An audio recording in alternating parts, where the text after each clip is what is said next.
hung up in the wind a little bit. Here's Worthy, makes the first man miss. Straight ahead past the 40. Kicker to beat. There he goes. Worthy making a house call on a punt return. Xavier Worthy with a 75-yard return for a touchdown. This is 365 Sports, powered by Sikkim365.com. Rattler on 3rd and 8. Furman brings pressure, hit as he throws. Jump ball! What a catch! Xavier Legette.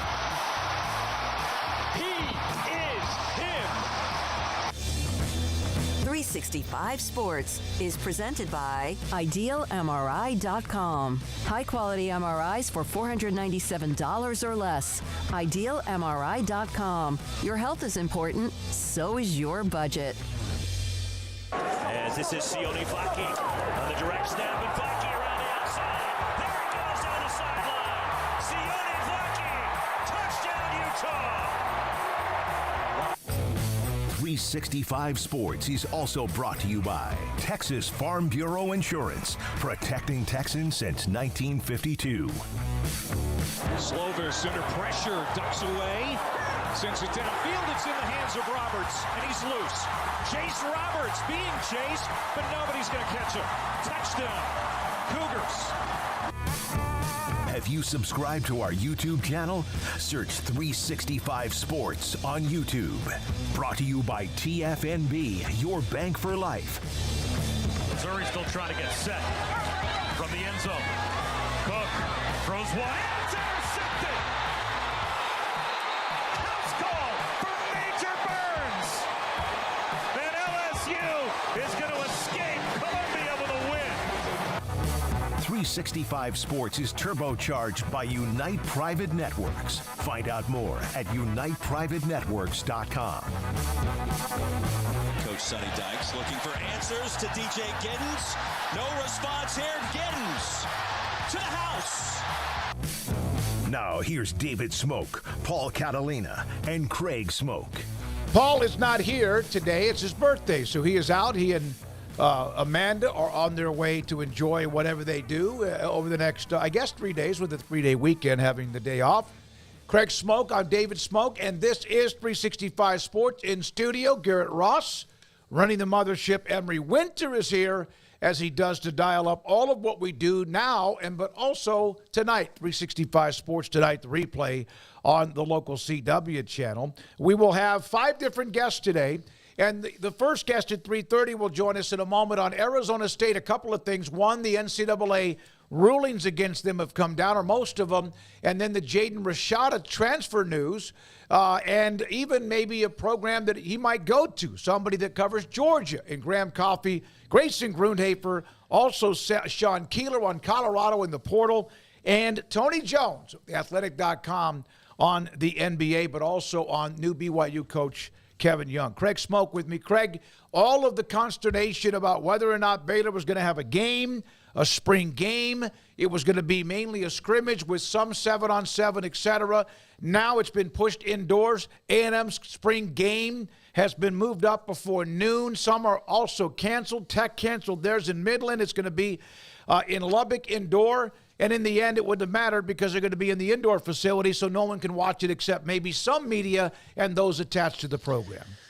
Yeah, I mean, there's not going to be a spring game for folks to attend. I don't know how well attended it would have been anyways. Yeah, I agree. I don't think that they would have needed McLean Stadium for the crowd that probably would have turned out for it to begin with. So I don't see this as much of a big deal at all. I know that there are some fans who just want to see football, or it's an annual tradition to travel here in March, April to watch the spring game, and just kind of a thing you check off on the way to the season for some people. But in the big picture, I think just with what all is going on with college football spring games these days, this is just kind of the sign of the times, and that if there's a reason to not have to hold it or to bring it behind closed doors, like weather or just simply health or whatever the case may be, I think schools are opting to go that route as opposed to putting on the big grand extravaganza. I mean, we saw Ole Miss last week. That wasn't even a game as much as it was a hot dog eating contest / entertainment show. So, I think Lane Kiffin, of course, always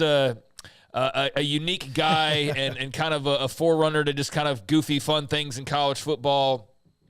Kind of was a perfect example of sort of what spring games might become or turn into or sort of resemble here in the next few years, because I don't feel, and I've said this now for the last couple of weeks, that there is as much of a focus on the spring games as there was in years past. I think that's because we're distracted by other things and just because of the rules that are in place now, or should I say the lack of rules that are in place now. Why are you going to go put on a big grand display and basically just put your potential star players on a platter for others to sit there and just salivate and want to go grab afterwards? I'll take that one. Yeah, I'll take that one. Yeah. So, like, you don't want to be on TV. Like, he used to, we've got to be on TV and show our spring game. Now you're like, no, we don't want to be on TV if we don't have to be.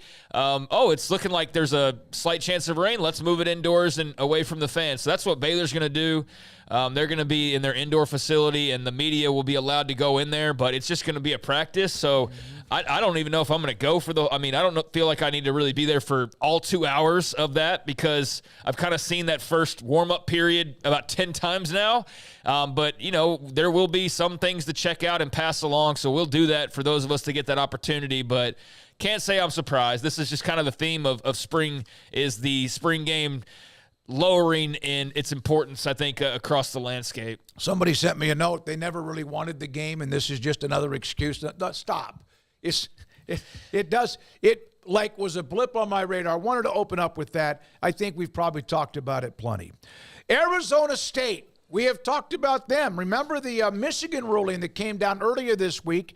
Chris Karpman, who's going to join us in about a half an hour, that reporting that the NCAA has come down with most of the rulings against ASU. This all goes back to Herm Edwards, Antonio Pierce, who's been given a show cause. No, he has not yet been given show cause because he has not accepted that. But here are basically what had involved 30 recruits who met with former staffers during the COVID dead period. None of the other cases you've read about, Michigan, Tennessee, Air Force involved, were as big as this one. Here is what Arizona will get. 4 years of probation for the school, a fine, a self-imposed, this is, to me, I kind of cracked it, chuckled on this one, a self-imposed postseason ban for the 2023 football season, which they did it already. That's self-imposed. They weren't going to go to a bowl game. Vacation of records for contests in which ineligible student-athletes competed. I think that's so dumb. Scholarship reductions. This is the bigger deal. Recruiting restrictions in alignment with level 1 mitigated classification for the school. There's other things on there as well. And Chris Karpman will come in and kind of clarify everything. But they basically, over the next 2, 3, 4 months between the rest of the spring and summer, are going to have no, or not supposed to have, contact, calls, or text messages, or any messages with any kind of prospects. Well, that's the part that always is the worst. I mean, there are grander punishments. We just don't see those very often. So, for a team trying to build up a roster, having recruiting restrictions is not going to be something you were hoping to deal with. But at this point, you were figuring you were going to have to. I mean, they went ahead and bit the bullet when it came to the bowl ban, so that's already out of the way. And in a year where it wasn't even really to matter, to begin with. But I think that they saw the signs here of what was coming. They tried to cut it off at the pass as best they could. They got the pat on the back from the NCAA of having cooperated and being a picture of, the way that it's supposed to be done as far as working hand-in-hand with the NCAA. So, they knew that they were in the wrong. Herm Edwards, Antonio Pierce. Luckily for Antonio Pierce, he just gets to go run away, basically, and go be a head coach in the NFL, or an assistant, now a head coach in the NFL of the Raiders. Herm Edwards just go back to TV. But what a goofy tenure that was. I mean, when you look back on it, it will not be remembered for many good things. And obviously the end here of it is all of these different restrictions or punishments that came after the NCAA was tipped off to some illegal recruiting and some rule breaking. So it's been a bit of a process, but now they've got their final results and they can move on, deal with that and move on. And that's, to me, it's, you don't want a punishment, but the best days when you finally get it and you can just say, all right, cool, we know now and we can go do with it what we have to do and can do around that what we need to do. So if you're Kenny Dillingham, I think this is probably good news. I think the vacating wins is always just the dumbest thing in the world, but that's commonplace. So you're not talking about a lot of wins. I guess if you're an Arizona State fan, you're not that concerned with it. But I do think the vacating wins is always kind of the dummy rule that they or punishment that they have in place. It probably would drive CPAs crazy. Those who are business managers who have to have an equal ledger on either side for expenses and also budget or whatever. Antonio Pierce, of course, with the Raiders, as you mentioned, in Vegas, the head coach, and yet he gets to go coach in the NFL. Herm Edwards is back on television, really good analyst, but, man, you could almost see some of that coming, and it did. Jaden Rashada in the portal. We're going to get to what Kenny Dillingham said at the top, which was incredibly classy. Rashada, transfer portal.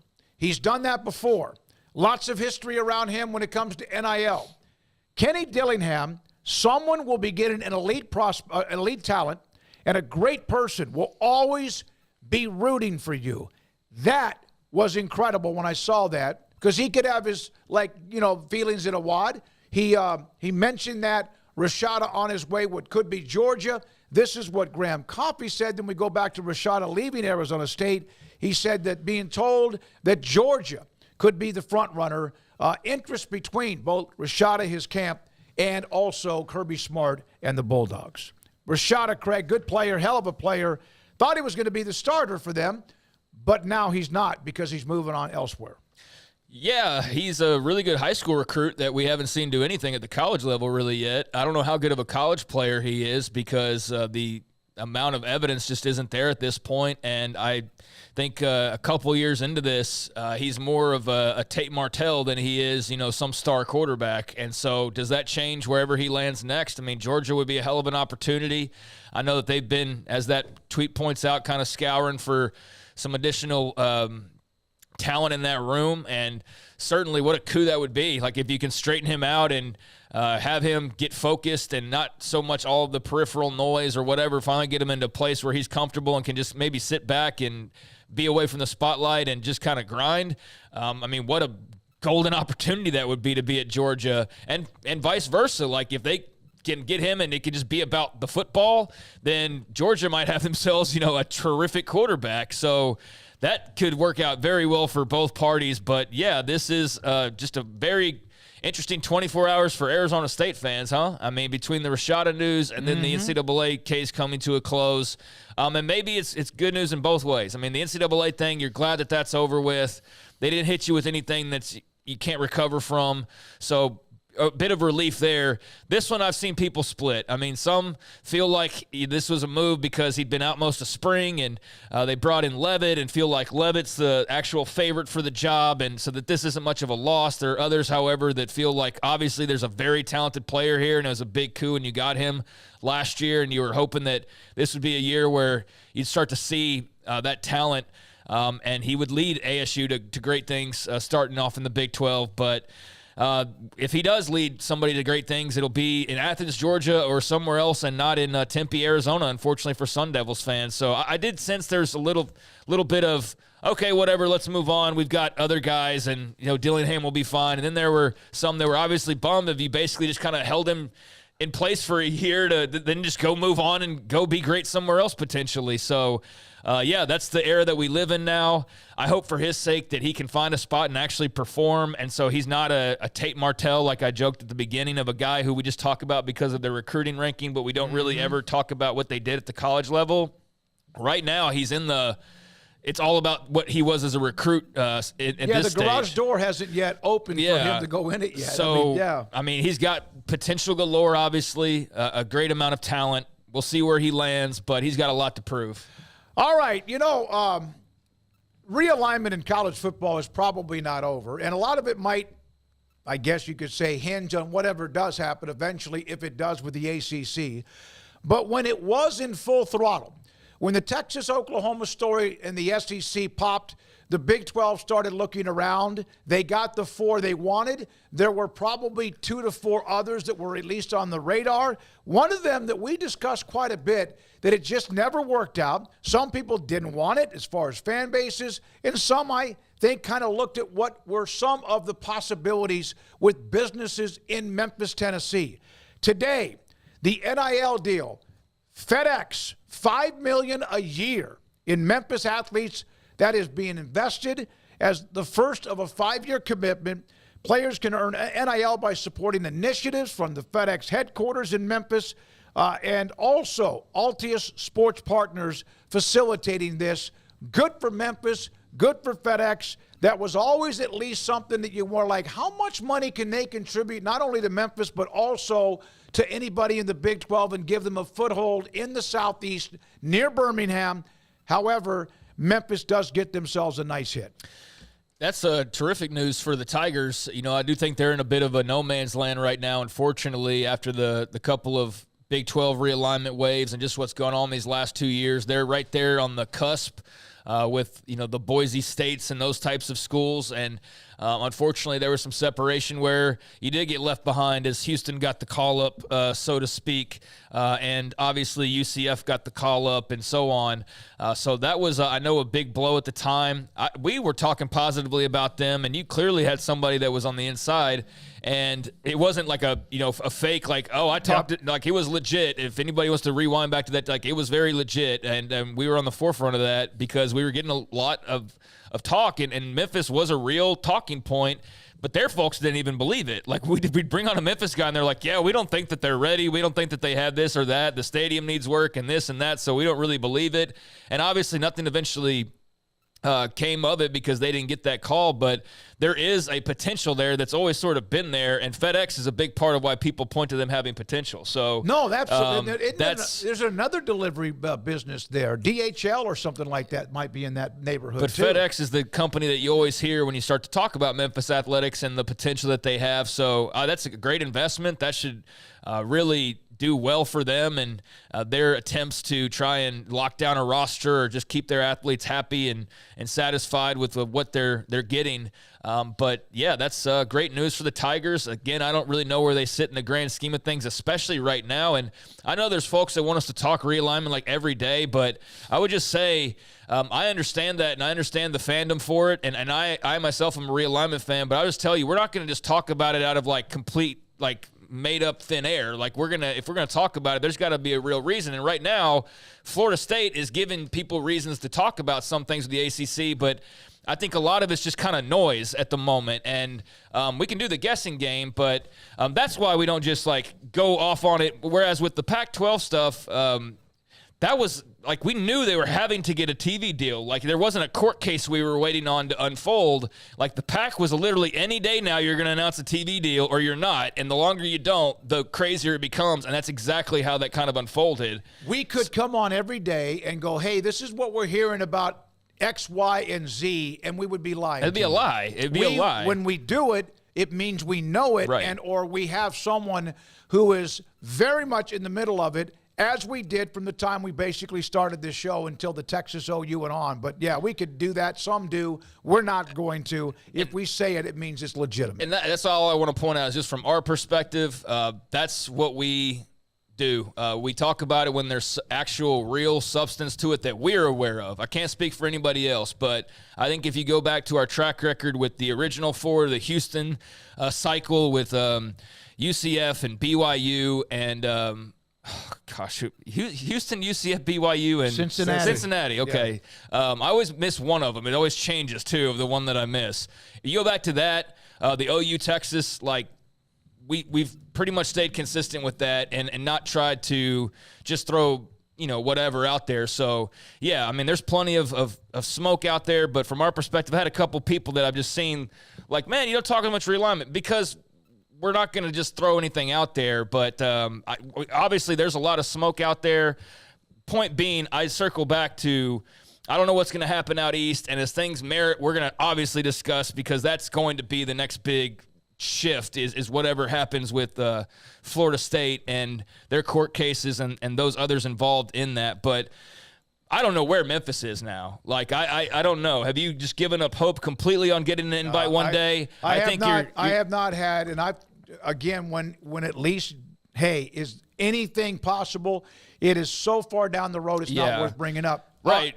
Is that something that because right now it looks like they're going to lower the number of teams involved, not increase it if that ever happens. So there was a time where that door looked like it was cracked open for them, and then I think it was seemingly just shut now. And now with the way things are, going to be a real long shot at this stage to see where a Memphis would get to slide in. But you got to still commit. You got to do what you can to continue to be as good of a program as you can. And I don't think they were ready there for a little bit. And now this is kind of something that can get you more into a ready mode if that day ever comes. They had administration transition. There was maybe even a little bit of that. We're not ready, and yet we hear conflicting reports when we've had various media from Memphis that some thought they were, some thought they weren't quite ready. There was always what are they going to do with the stadium? They've done some things since that. That's kind of why USF was left out, because of the city of Tampa would have been a nice hit. But now they're starting to make some inroads. In fact, possibly if there's ever another one down the road. Who knows? Maybe if they were to go to this like Super 2, Craig's name, and there was a secondary level, I hate using that word, then maybe they would be able to be a part of that next group, and maybe they're already a part of it now. Yeah, and position themselves as well as they possibly can to be higher up on the ladder of whatever that group is, as opposed to just sitting on your hands and not investing. And so you still got to invest. And by the way, just because we don't necessarily just throw something out there, chat, go wild, go crazy with your realignment. And if there's something that comes across, we'll talk about it. But yeah, go wild with that. I don't want to discourage anybody. I'm just saying from our point of view, I've had a couple people go, why don't you talk about that as much? Because we just base it more in the reality of what's going on. Yeah, and so I've had people, that's why. I've had people ask me, how come you don't have X, Y, and Z as guests on? Because really, we would have them on. We're good people. They're good people. But so there we are. And we will when it's necessary. When it's relevant, yeah. and believe me, if the ACC ends up we're waiting as a possible dumpster fire, then we're right here, willing, able, and ready. Now, the NCAA has been looking at the possibility, football-wise, of some rules changes. Here are 4 that affect, I would think, you as a fan and the players, teams, coaches, etc. Option of a coach-to-player communication through helmet, 1 player on the field on either side of the ball on the field, okay? That's a great rule in my opinion. Number 2, communication will be turned off 15 seconds remaining on the play clock or when the ball is snapped, whichever comes first. For those who want to go boom, boom, boom, and, I don't know, the ones who run the spread, the ones who run the no huddle, then maybe they'll never get to that 15 seconds. Use of the tablets to view in-game video only. Broadcast feed and the camera angles from coaches, sideline, and end zone levels.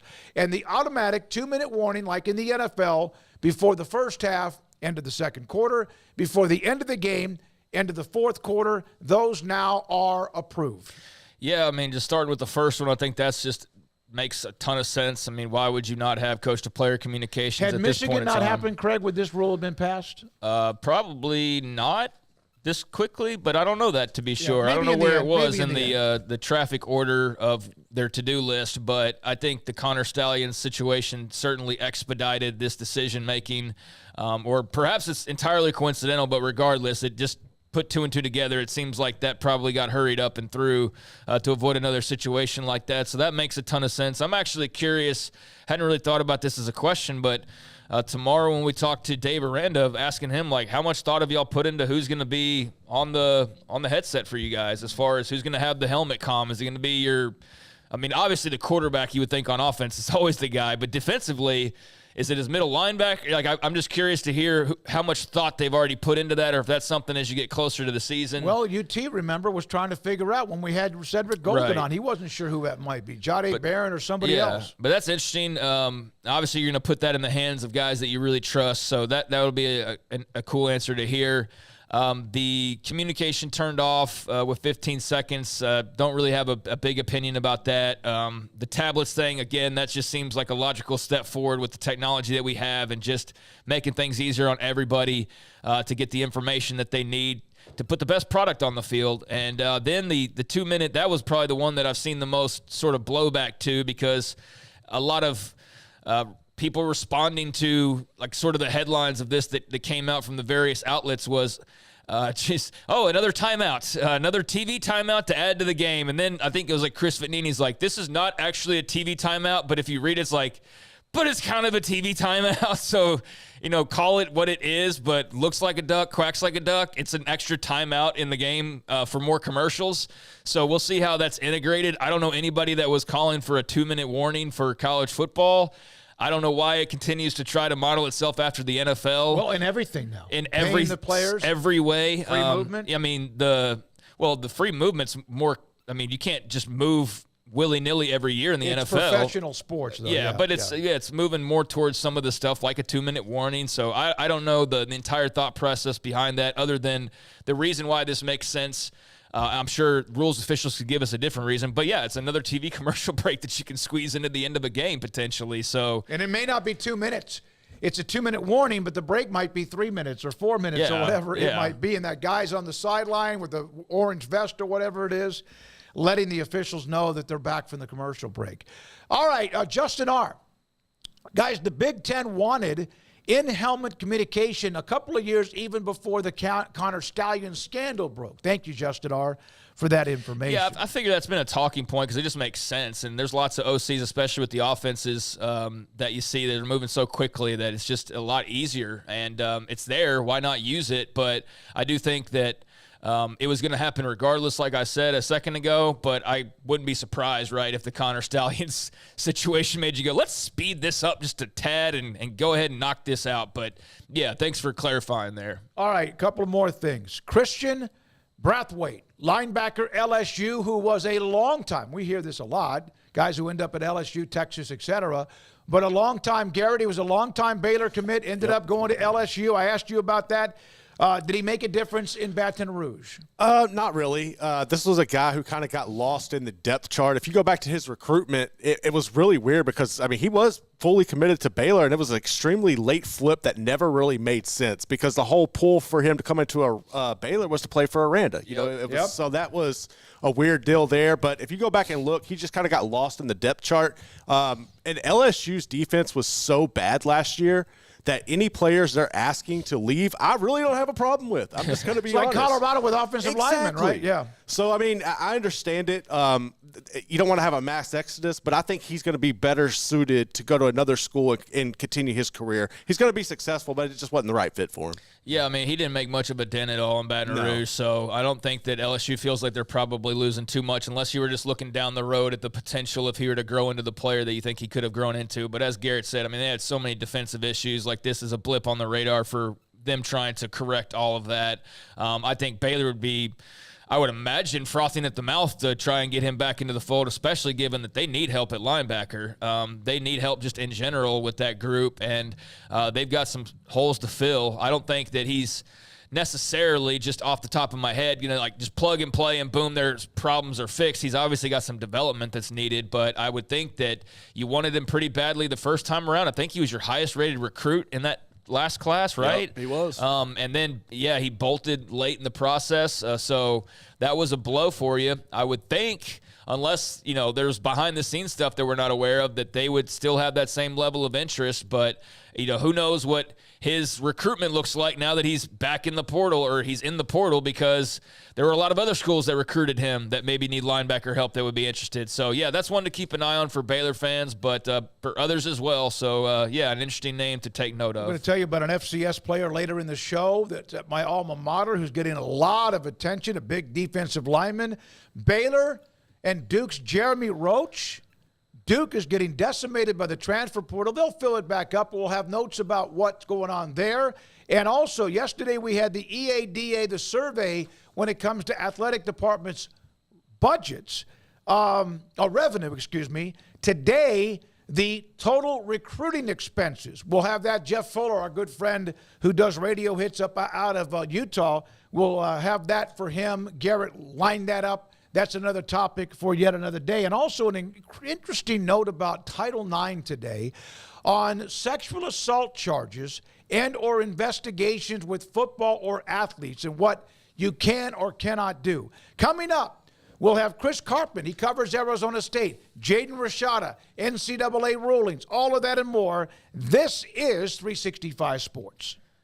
Richard Carr Motors is celebrating Eclipse Month. Yes, the eclipse has come and gone, but they're celebrating all month long. They're calling it Eclipse Month over at Richard Carr Motors, and as the eclipse was rarely seen, these have rarely seen savings all over the lot over at Richard Carr right now, all month long during the Eclipse sales event. For example, you can save $11,000 on a GMC Sierra ATX 4x4. Qualified buyers can get 1.9% financing for 72 months on the GMC Sierra ATX 4x4. Military and first responders can also save an additional $500 as well. Just contact the good folks over at Richard Carr for more on the GMC Sierra ATX 4x4, but save thousands right now on that model. And if you're looking to go maybe a little bit of a more pre-owned route, something that's already been worked in a little bit, not looking to buy brand new, but looking for a great deal on a highly functional and new-ish car, well, they've got a lot full of over 90 highly inspected used cars and trucks over at Richard Carr right now. And as always, 100% credit approval is their goal. They want to say yes when others say no. So go on over and check out their 90 highly inspected used cars and trucks right now over at Richard Carr. And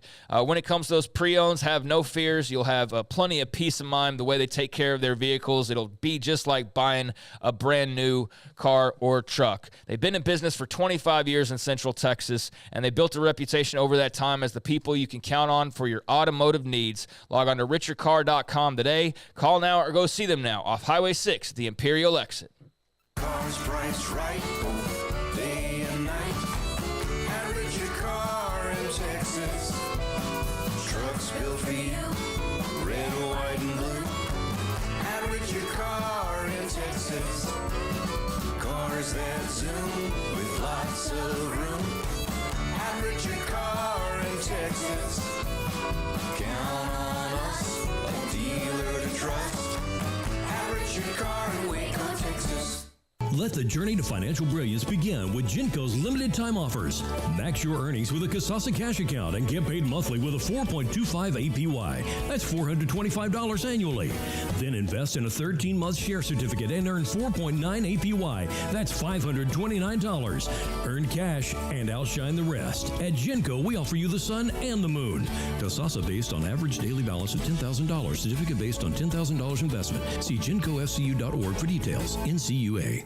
Waco Regional Tennis and Fitness on Lakeshore Drive is a premier elite life-changing experience where you can change your mind, body, and soul. Offering over 50 group exercise classes every week, including boot camp, bar, silver sneakers, and 10 cycling classes with morning and evening classes available. New state-of-the-art bikes that allow you to compete against yourself with a screen monitoring your speed, miles, resistance, and power. Personal training with Christy London, Randall Corley, Alex Botch, and Nathan Roach, where you will be encouraged and motivated to grow, losing inches in weight the right way. There's a kids club included with your membership, plus sauna and tanning bed. 16 tennis courts plus a beautiful stadium court, and longtime youth tennis pro Britt Coleman and assistant junior pro Kenna.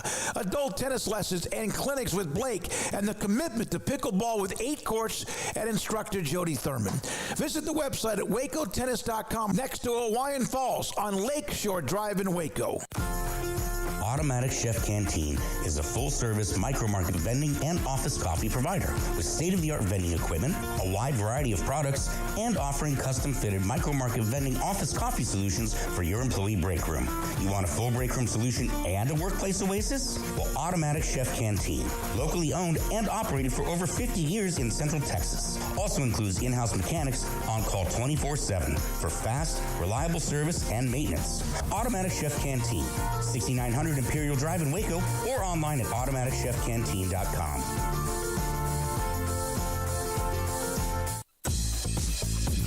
Baylor Scott & White Southwest Sports Medicine and Orthopedics, the team physicians for Baylor Athletics, diagnosing and treating all sports-related injuries, including concussions. These specialists also provide orthopedic services for athletes and non-athletes alike, whether it's knee or shoulder pain, a wrist injury, orthopedic spine care, and even an arthritis and total joint clinic. Trust the doctors Baylor Athletics trust. Baylor Scott & White Southwest Sports Medicine and Orthopedics wants to get you back in the game.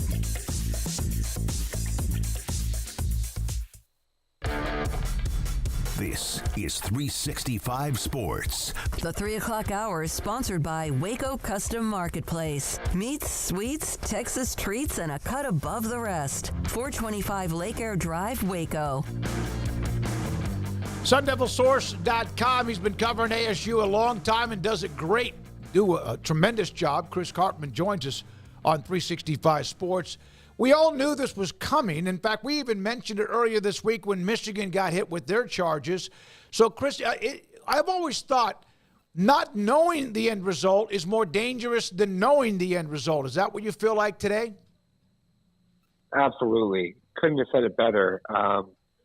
The reality is going through a 3-year process where everybody at other schools can negatively recruit against ASU, and fans and boosters have this angst of not knowing what the punishments are going to be and all that, is a lot more damaging than whatever the end result is going to be. And the reality is that vast majority of the punishments have already been taken by ASU as part of self-imposing through this negotiated resolution with the NCAA Committee on Infractions. There's really not that many punishments that are remaining.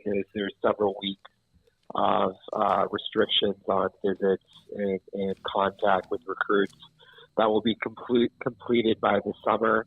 And then also there's a 1 or 2 scholarship reduction. I haven't gotten specifics on whether it's 1 or 2, but a very small scholarship reduction for this coming season.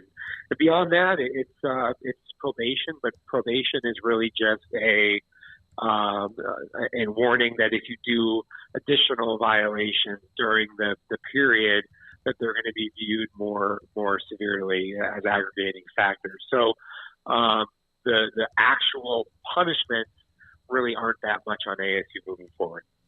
Chris, I guess there were a couple of loose strings you mentioned as far as like the scholarships, but I guess there are a couple of those former staffers still also, I guess, in the process of finding out their fates, although I guess that's not really Arizona State's problem at this point, right?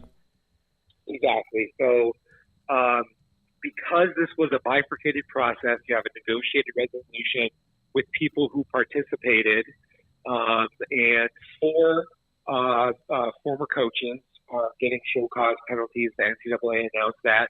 They are not saying who those coaches are, and they're not saying which coaches did not agree to the negotiated resolution and are going through a separate process with the Committee on Infractions. But I can tell you that Herm Edwards did participate, and he is getting at least a 3-year show cause penalty. Not that that really matters for him because he's not going to be back in college coaching ever again, obviously.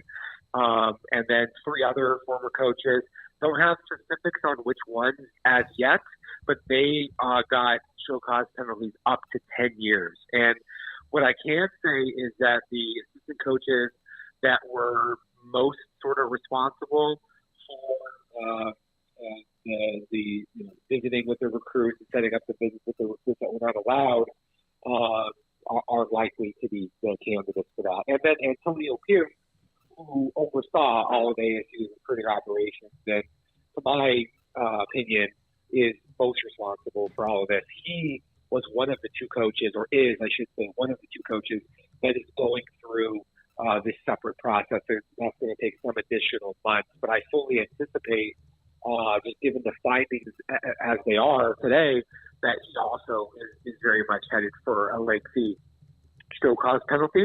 Of course, that doesn't really probably matter that much to him because he's head coach of the Raiders now.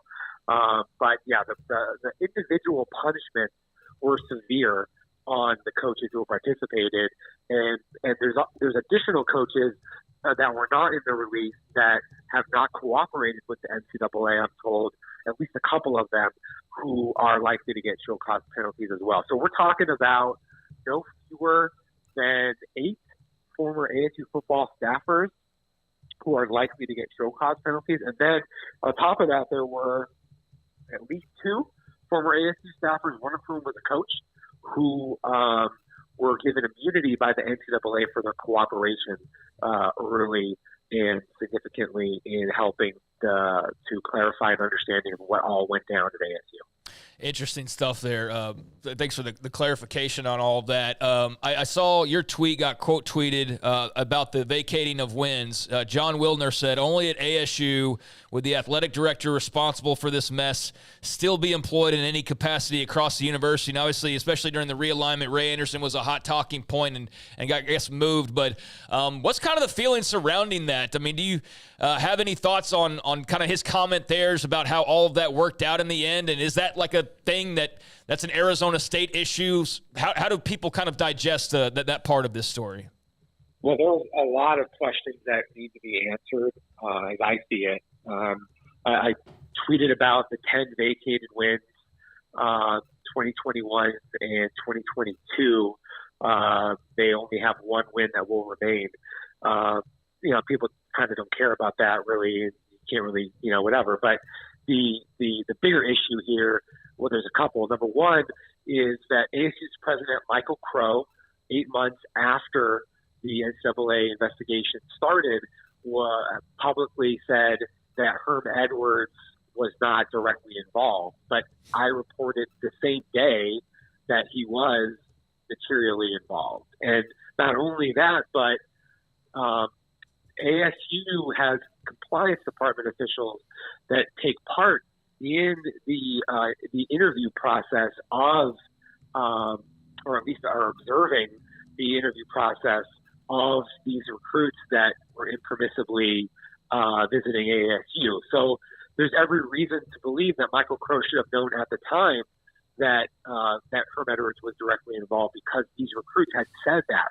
So and this was for weeks and months prior to what Michael Crow said. So why then was Herm Edwards given $4.4 million as part of a severance at the time of him stepping down after 3 games or whatever it was in that 2022 season, when he could have been fired for cause and when Michael Crow either should have been or could have been privy to the knowledge of all of this? And then additionally, why is Ray Anderson still employed by ASU when he's working at the law school as a professor?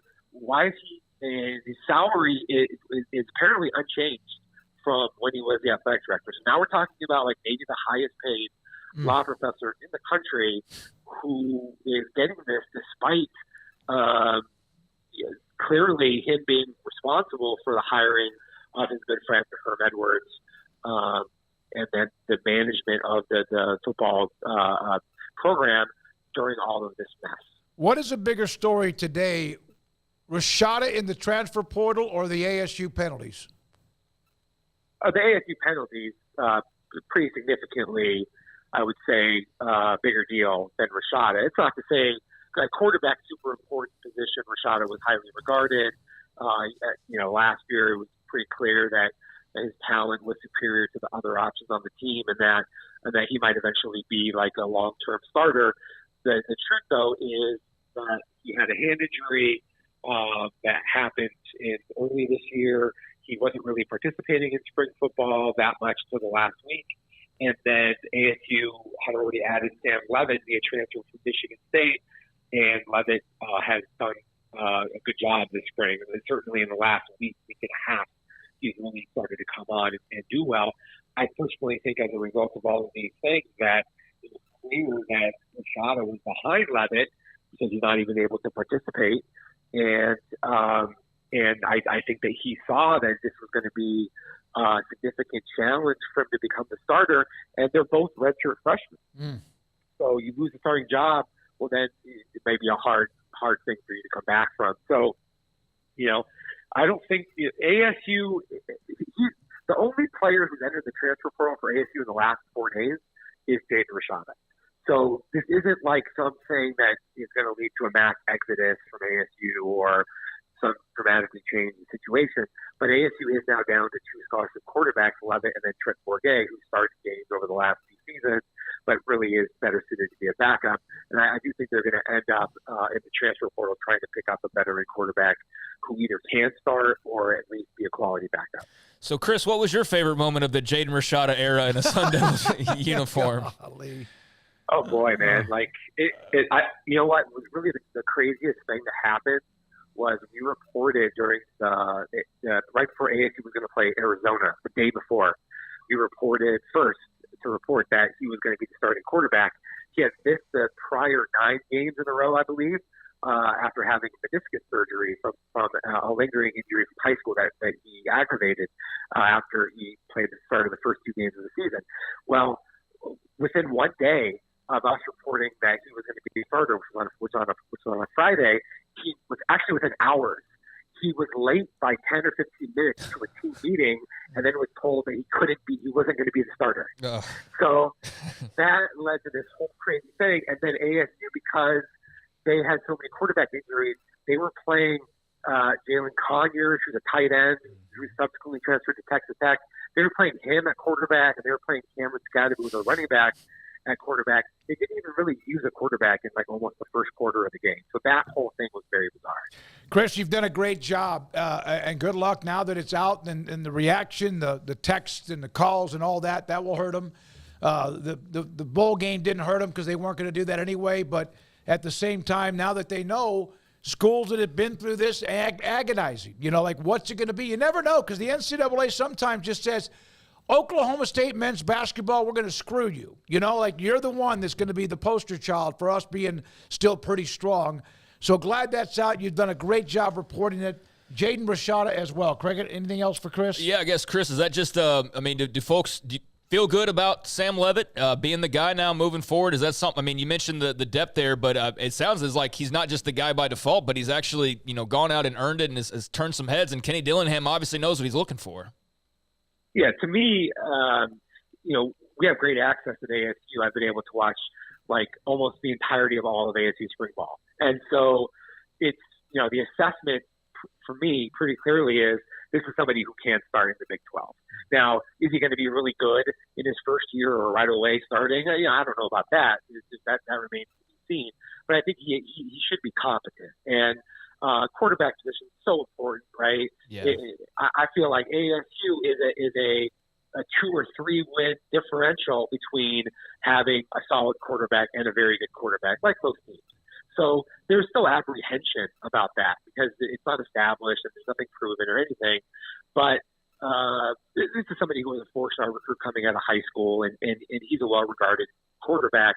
At the same time, you want to give yourself as much of an opportunity as possible at that position, and that's why I think it would be so smart for ASU to look at other more veteran guys in the portal as another option. So I just wanted to check off here. Hines Ward's now on the coaching staff, which I think is very cool. The spring game's next week. Are we missing anything big for folks just trying to keep tabs on Arizona State? I think there's a lot of bases covered there. Is there anything else out of that group? Not really. You guys have done a good job covering it. ASU's got a lot of visitors on campus this weekend, and we'll have 3 more big visit weekends coming up, in the next month and a half or so. And the spring game is a week away. They have 3 more practices for the spring game, tomorrow, Monday, Wednesday, and then we'll have full coverage of the spring game and, try to put a bow on everything. It was a great response from Kenny Dillingham to Rashada entering the portal, the way he handled that. Class act. We're supposed to get him on after he's wrapped up spring. Look forward to that. Also, what you do, Chris, thank you. SunDevilSource.com. Chris Karpman with us on 365 Sports. We're going to tap dance for a second or two as Garrett then dials up Grayson on many things with Baylor men's basketball and the portal, and then also what might happen after they play their indoor practice, session tomorrow at the Allison Indoor here in Waco. Yeah, we've had Chris on many times as we start to kind of incorporate those newer schools into just kind of the regular rotation. That's definitely a guy to keep tabs on when it comes to Arizona State. But, yeah, they hired Hines Ward. I don't know if you had seen that, or I don't remember us mentioning that. But I thought that was – I saw a little video of him, yeah. I thought that was pretty cool. And then, the spring game a week from now. So, definitely a lot going on down in Tempe for sure. We are joined by Grayson Grundhafer, SicEm365.com, and also 365 Sports, recruiting, football, men's basketball, and more. Grayson, thanks for your time. Let's start with men's basketball. It's not official, but sounds really good when it comes to Jeremy Roach. Sounds pretty positive when it comes to Big Tall Drink of Water from Tennessee. What are you hearing as far as how Scott Drew, now that all of the stuff with Kentucky is out of the way? Right. I mean, there's a lot of momentum, it feels like, right now for Baylor men's basketball. And you're exactly right. When you're looking at Jeremy Roach, that seems like something that is definitely trending in Baylor's direction right now. And, if they're able to land a guy like this, I mean, it would be huge. And it was an area that Baylor, I think, really wanted to and needed to address this offseason, just trying to figure out that point guard position. And when you look at Duke, Jeremy Roach had to play a lot of combo guard at Duke, where he's running point guard, but he's also having to do shooting guard duties and sharing reps at point guard. And so this gives him an opportunity potentially to run an offense and be a point guard, for a contender. And I mean, he's had great years at Duke. He's made the Final Four once, made the Elite Eight last year. It just brings a high level of experience mixed with a high level of shooting. I mean, he shot 43% from three this year, gets to the free throw line a lot. I mean, a really, really good player that averaged 14 points at Duke last year. And for large stretches, I think, a lot of people would probably look at him and say, he might have been their best player this year at Duke. I mean, Filipowski's in there. There were a few other guys, but he was very, very consistent for them and has been really, really good for Duke for multiple years. So if they're able to, finish this out and land him here in the next few days, it would be huge for Scott Drew and definitely point to a team that's trending in a very good direction, adding another veteran like this to a guard group that is going to be extremely talented, extremely veteran-laden, mixed with a couple really, really good freshmen with B.J. Edgecombe and Rob Wright. Yeah, and my question also is, does this maybe lead to Jaden Nunn looking around or perhaps Miro Little? I would be a little surprised if Jaden Nunn left. I think that, when you go to a place and you're kind of thinking to yourself, okay, maybe I can be the point guard the next year, which, very likely is what Jaden Nunn was kind of thinking. Ray J leaves and now, maybe he goes into that point guard role. But I don't think he showed enough this year for anyone to really believe that he would be the starting point guard this next year. He just didn't quite have that playmaking ability that you want to see as far as playmaking for others. But I think on the flip side of that is he really developed into a great role player for the team last year. And he had really good stretches where he shot the ball extremely well, was very aggressive. It was up and down defensively, which he needs to work on. But I think in general, having a guy like Jeremy Roach on the team and obviously having Langston Love and these other guys, I think will actually fit Jaden's game really well. And so I'm hoping that doesn't happen. I kind of think that he's going to stay. I think the one that, a lot of people are going to look at is, how patient is Miro Little going to be? Because the thing there is that you're bringing in Rob Wright, and it seems like Wright is going to be that backup point guard, and you're bringing in Jeremy Roach to be the starting point guard. It just feels like there's going to be a lot of minutes that are taken away from Miro Little in that instance. So you'd like to have Miro for multiple years, but he seems like the one that I would say is more the odd man out as far as the minutes go. So we kind of addressed the Jeremy Roach part of this, and it does seem like Baylor is in a very strong position to land the Blue Devil. How about Tennessee big Jonas Adu? How would he kind of fit into the puzzle from your perspective? I mean, this is kind of exactly what Baylor would need if they're able to land him. I'm not quite as confident in this one yet. I do think Baylor is considered, in my eyes, the leader right now, but there are a lot of schools looking at him. I think North Carolina and I believe Kentucky is trying to get involved as well recently. So there's some big-time contenders for him. But as far as Baylor goes, if they're able to land him, he fills that need. And I know we've talked about it. They looked at Rutgers center Cliff Morui, and he's a guy who also fits that role, and I think they're still working on him as well. But if you land either of those two guys, what you're getting is a high level of defense, a high level of rim protection, which you got from Misi this past year. But what you didn't quite get from Eves is just a veteran presence and a veteran physicality. And that's no slight to Eves. I mean, Eves is going to be a very good pro player for a long time, but he was 19 years old, and that's just so different. When you're playing against these big grown men in college basketball, the age does matter at times. And I think you saw that at times, especially later in the year. So getting a guy like Jonas Adu, I think, really solves that problem. He gives you a veteran leader, a veteran rim protector, a guy who was one of the best defenders in the post in the SEC. And so for that reason, he really fits the bill of what Baylor needs as far as being a rim runner and a rim protector in the paint. And it also gives them, a starting center in which you're able to have Josh O as your backup and kind of rotate two guys that are extremely experienced and bring a lot to the table. So he would be a huge pickup and solve another need that Baylor has. Those two spots were huge needs, and there's maybe one or two other spots that I think are needs for them as well, which they're going to try figuring out through the transfer portal, it seems like. All right, so tomorrow the spring workouts, practices, and some 7-on-7, et cetera, will be in the indoor, which also eliminates the public, and I know people have their own opinions on that. And some media will be there. We'll have a handful of people there too. Really, Grayson, we're not going to be able to see much, but if in fact there is something to see for those who have not been able to get anything other than little windows during the week, once or twice a week, what can we see? What do you think we'll see? And will all eyes be on the quarterback with Finn and also with Sawyer Robertson? Right. I mean, all eyes are definitely going to be on the quarterback position. I think that there's no doubt about it. Everyone wants to see what these guys are going to bring to the table. Everyone wants to see, who the best is at this moment. They want to see if Dave Aranda is going to make an announcement of some kind, all of that. And so obviously that's the biggest part of the intrigue. I think for me, a lot of this is really going to come down to what exactly are they going to do.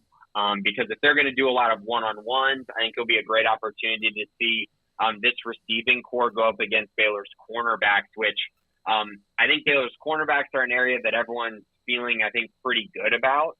But I think a lot of people still have questions about the wide receiver position. And I would just say that I think the wide receiver position has been one that's taken a big step forward this spring. And so I think people might be pleasantly surprised by what they see from that position against Baylor's really good cornerback group.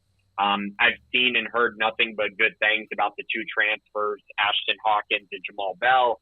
It seems like Ketron Jackson, Hal Presley, Josh Cameron, Monterey Baldwin, kind of the guys who have been there for a while. It seems like those guys have taken steps in the right direction as well. But it goes even further than that. Jaden Porter's played well this offseason. I think Javon Gibson has shown some flashes of the kind of, player he can be as well. And so you put that all together, I'm very intrigued by that. And that kind of goes hand in hand with the passing game. Unfortunately, I don't think we're going to get to see a ton as far as the offensive line and defensive line goes. And I think those are probably outside quarterback, the two biggest question marks that people have about this roster is, what are those two, lines of scrimmage going to look like for Baylor this year? Because offensive line has had a lot of issues, and it's continued this spring.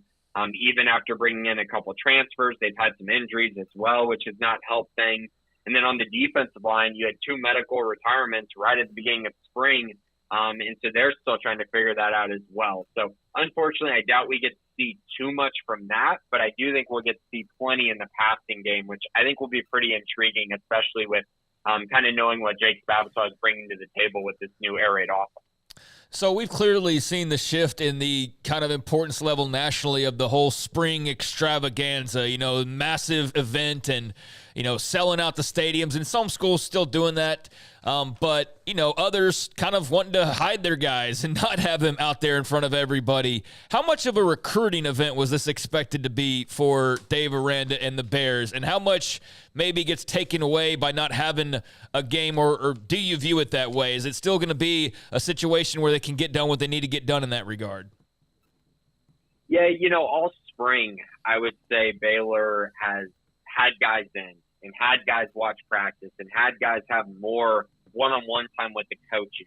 And while I know everyone wants to talk about spring games as these huge events where you bring in a lot of kids, and that definitely does happen, there's a lot less one-on-one time and a lot less of really getting to sit in a meeting and getting to watch a practice and stand with your potential position coach, which is what guys have done all spring coming up to this point. And I think those are honestly the best times for players to come and visit. But, I think a lot of people do want this to be a huge event. And I think in some regards that is important. But I think in other regards, it's gotten less and less important. And honestly, it's more important that you are able to be healthy, and also that you're not, showing your players, and for Baylor not showing this new scheme that they're bringing to the table. And so I think there's just a lot of reasons to not have it. And you mix that in with the weather. You don't really want to see guys get hurt during something like this. So I think you put it all together. I think ultimately it's a good decision from Baylor. And honestly, I don't think it's something that is going to cost them at all in recruiting. Most of the guys that they wanted to visit, they got to visit during this past month. And I think they've taken advantage of it in that way. And so obviously with their first official visit weekend coming next weekend, and with the fact that they're going to be working on getting transfers on visits next weekend as well, that part of it is far more important than just getting visitors on campus for a spring game. All right, Grayson, what are you know that they can have the communication now in the helmets of one player on offense, one player on defense. We know in offense it'll be the quarterback. With what you know or who you think will be in that, and they rotate players in. If you got good depth, you want to do that. Who would have the communication device in their helmet on defense, in your opinion? My guess on this would be Matt Jones. I think that he's been at Baylor for a long time. He's projected to be the starting Mike linebacker. He's going to be on the field a ton. He seems like the most logical choice. And I think most teams are probably going to pick a linebacker, maybe a safety. I could see that as well. Baylor has a couple of veteran safeties with Devin Lemire and Devin Bobby, but I think those guys rotate so much more than a Matt Jones would. So I think he's going to end up being the guy, and it makes a ton of sense. I mean, Matt has been at Baylor for a very long time, and it appears he's gained even more trust with Dave Aranda and this coaching staff. So he would definitely be my guess at this time. Thank you, sir. Appreciate it. Grayson Grundhafer, Sikkim365.com, covers recruiting. Also, that Tuesday show with Craig, the Bearcast, and on with us on Fridays, but also other articles that he writes along the way. We will get to more, including a story about a running back that Arizona thought they had in their pocket, and now he's headed to Lane Kiffin and Ole Miss. Remember, they were looking for a running back, and they got a stud from an FCS school. We'll tell you that in just a moment. But coming up, we'll also hear from Graham Coffey on Jaden Rashada, Georgia. That and more. This is 365 Sports. Samantha Duvall, TexasBeefHouse.com. I know business is rolling along. The online auction is not that far away. It's now less than a month away, April 25th, online and also in person. Your thoughts about what you got there? Our last one that we had in January was so much fun. We had a lot of people come out. Everybody's invited to come out. We'll have dinner at 5. This time we are going to have brisket to eat, and the auction will start at 6:15. You'll be able to bid either in person or you can bid online. You can find all of the information you need at TexasBeefHouse.com. But it's just a fun family event. Bring the family out. We have family, so our 4 kids are there. Also, the other thing that's obviously still going on, you can always use the Sikkim 10 code online and get 10% off your order of $100 or more. Deliveries Monday, Tuesday, Wednesday each week from TexasBeefHouse.com. And if you do get something online, you could have it delivered to you. Is that correct, Samantha? You can order 24/7 online. We ship through UPS. We ship Monday, Tuesday, and Wednesday. We've got packages online that qualify you for free shipping in Texas, Oklahoma, Arkansas, or Louisiana. And also, the other thing that we offer on our auction items, if you buy any of our bundles or any of our lots on auction, you're going to get free shipping also to the lower 48 states. TexasBeefHouse.com, just outside of Tyler and White House, the Duvall family and the ranch, farm-raised Wagyu beef at TexasBeefHouse.com. Pizza, burgers, and Bears football. There's no place around Waco that serves them all other than Bubba's 33. Come show your green and gold and enjoy some of Waco's best food and beverages while watching your favorite team, the Bears. When real Bears fans get hungry, Bubba's 33 is the #1 spot for ice-cold drinks, hand-stretched, stone-baked pizzas, and bacon-infused burgers. Join us for indoor or patio dining. Bubba's 33, Waco's restaurant and proud supporter of Baylor Bears football. Sick 'em, Bears! Riverbend Liquor and Wine now has 2 locations to serve you. The original on Lakeshore Drive in North 19th Street and the brand new spot in downtown Waco at 600 Franklin Avenue. If you're looking for the best in craft beers or local Texas bourbons, then the original is the place to be. And for the latest trends and online phenomenons, head downtown to the Franklin location. Either way, you're going to get the same great variety, customer service, and speedy experience. Check out both locations on their Facebook and Instagram pages. Riverbend Liquor and Wine, Lakeshore Drive at North 19th Street, and now now downtown on Franklin Avenue.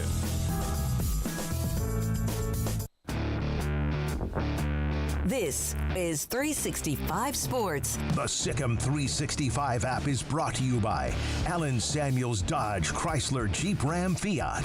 Come by, let's be friends. Here we go, this 4 o'clock hour on a Friday, 365 Sports. Craig Smoak, I'm David Smoak. Take you up until 6 o'clock. And Graham Coffey, Dogs Central, joins us on 365 Sports. Graham, thanks for your time. We appreciate it. We'll check in about Georgia. We just saw the note last night about Rashada. And then I noticed it could be Georgia. Can you kind of give us an idea of what you've heard? Yeah, I mean, I think you said it well. He hits the portal, and actually when he hit the portal, I sent out a tweet saying Kirby Smart has an opportunity to do something hilarious here because obviously, Rashada was once tied to Florida and the $13 million NIL deal, and that whole situation kind of blew up. But he is still a talented player. And then within a couple minutes of sending that tweet, my phone started blowing up from sources being like, hey, this Rashada thing might actually happen. There's a lot of mutual interest there, it appears. And it looks like he's going to come to Athens for an official visit on Monday, which to my knowledge will be his first official visit. So it kind of feels like Georgia's in the pole position, so to speak, right now to land his services for 2024. Graham, for those that don't follow Georgia on the daily like you do, why does this move make so much sense for Kirby Smart? Outside of, you've got the opportunity to go grab a guy who's obviously incredibly talented and perhaps at some point squeeze that out of him, but for the room itself, what would that mean for the numbers and just kind of how it all fits together? Yes, Georgia has wanted 4 scholarship quarterbacks for forever. That's always been what Kirby wants for his quarterback room. They brought in, Ryan Puglisi this offseason as an early enrollee, true freshman. But they had Dylan Raiola also committed alongside Puglisi in that 2024 class. Obviously, Raiola, big blue chip quarterback, flipped to Nebraska shortly before signing day. And so that kind of messed up their numbers for the quarterback room. And you have Gunnar Stockton in there behind Carson Beck. He was, a high 4-star type kid. But still, I think there's still some questions about kind of where he is in his development. He looked okay at times in their spring game. But, I'm not sure he's all the way kind of getting through reads and maybe fully operating the offense from the pocket the way that they want yet. Puglisi, unfortunately, had this kind of stress fracture in his knee that ended his spring practice after about 10 days. So they don't have a ton of experience in that room in terms of backing up Carson Beck. And they also just don't – I think there's a lot of unknowns in terms of, Carson Beck is going to be gone after this year. And if you look towards 2025, you're not 100% sure if Stockton is going to get to the spot that they want him to get. And then you don't know much about Puglisi yet because, you've only seen him practice a few times. So it makes sense to bring in some more talent. They did just pick up a commitment from Ryan Montgomery for the 2025 class, who's a really good quarterback. He's got a lot of tools, but I think is not really necessarily a guy who's going to come in and maybe compete for the starting job day one. So I think the interest is, they always want to have competition at every position. And Kirby Smart, his approach to the quarterback room is kind of the same to his approach for every other position room, where it's we want to stack a bunch of talented guys and create competition because we think that's going to make players better. And when there's been years in the past where there has been kind of that incumbent starter, I think that's something where they felt like, we need somebody to kind of push as a backup to make our starter better. We don't really want anybody getting too comfortable, so to speak. Man, it's amazing. Some of the guys that were at Georgia, now they have spread their wings elsewhere around college football or also now in the NFL. So with Rashada, to me, was it you or did I see somebody else joke about the fact that Georgia's biggest rival, no matter Alabama, Georgia Tech, is Florida, who once appeared to have him? Would that be the ultimate jab or punch in the gut if they ended up with Rashada? It would definitely I did make that joke. I'm sure a lot of other people made that joke as well. It would definitely be another kind of instance of Kirby Smart twisting the knife on Florida, right? Like when Dan Mullen was kind of in the middle of his demise during 2021, like Georgia went and raided the recruiting class that they had set up. Julian Humphrey is a 5-star cornerback. Like, he was a Florida commit at once. He's probably going to start for Georgia this year. There's a few other names of guys that they went and kind of picked off Florida. He likes to make a habit of taking from Florida whenever he can, and it's kind of interesting because like Steve Spurrier sort of had that energy towards Georgia when Florida was on the top side of that rival, and Kirby Smart is kind of Florida's, answer to what Steve Spurrier was for Georgia fans, I think, in many ways. And yes, Rashada was committed to Florida, and there was this $13 million NIL deal that we all found out about, which is ridiculous really for any prospect. But the issue was that Florida kind of reneged on that deal and obviously came back and said, like, we're not going to be able to pay you this over the course of your career. And so he left. An example of like Florida's booster apparatus maybe not being fully aligned behind Billy Napier and behind NIL and sort of giving that program all of the resources they need to try and compete with a Georgia or an Alabama. And so it would be ironic if Kirby Smart goes and kind of, punishes them for that a year down the road. So they had their big G-Day, big spring event a few days ago. What would you say outside of just the quarterback position? And if the quarterback position was a story, by all means, throw that in there. But what would you say is the story of, I guess, their spring in general and capping it off last weekend?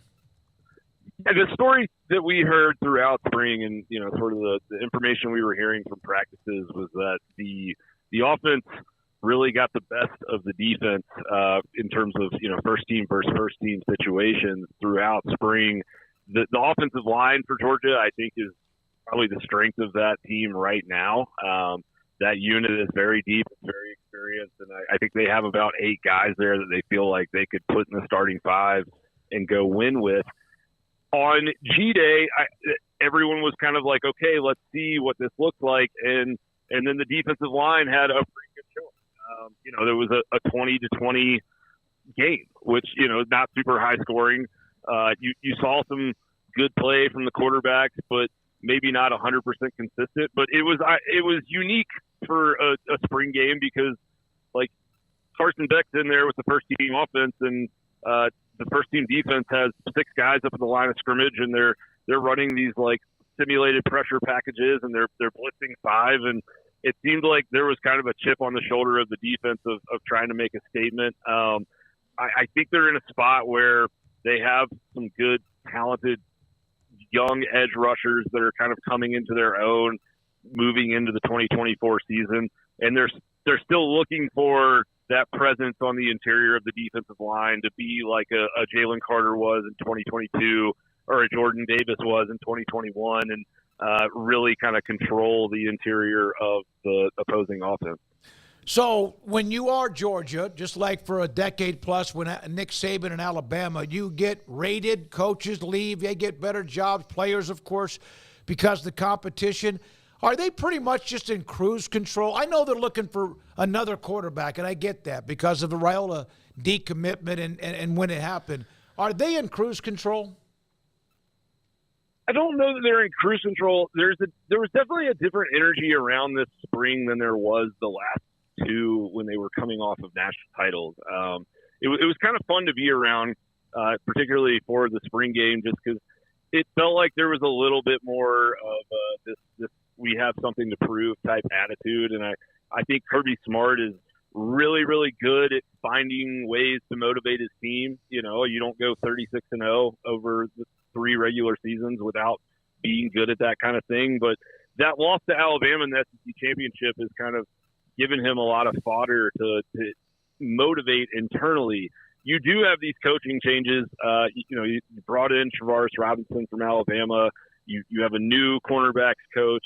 You have a new running backs coach with Del McGee leaving to take the head coaching job at Georgia State, and he was on Kirby's first staff. Like, those are big changes, but we didn't really get any idea this spring of, like, any issues or any problems with that transition. Maybe we'll find something out down the road, but right now it does certainly feel like kind of Kirby Smart has his way of doing things, and he coaches his coaches, so to speak, in practices. Like, those guys are not immune from getting called out on the megaphone, and it just kind of feels like his energy is so persistent that there is that consistency just because he is such a powerful kind of figure, it feels like. Yeah, it's very interesting too, Graham. 3 points away from making the playoff a year ago. We know how contentious that all was. They didn't go to demolish Florida State, but now you've got Saban retired, the expanded playoff, so they would have easily been in last year and probably will be for the foreseeable future. And that's scheduled next season.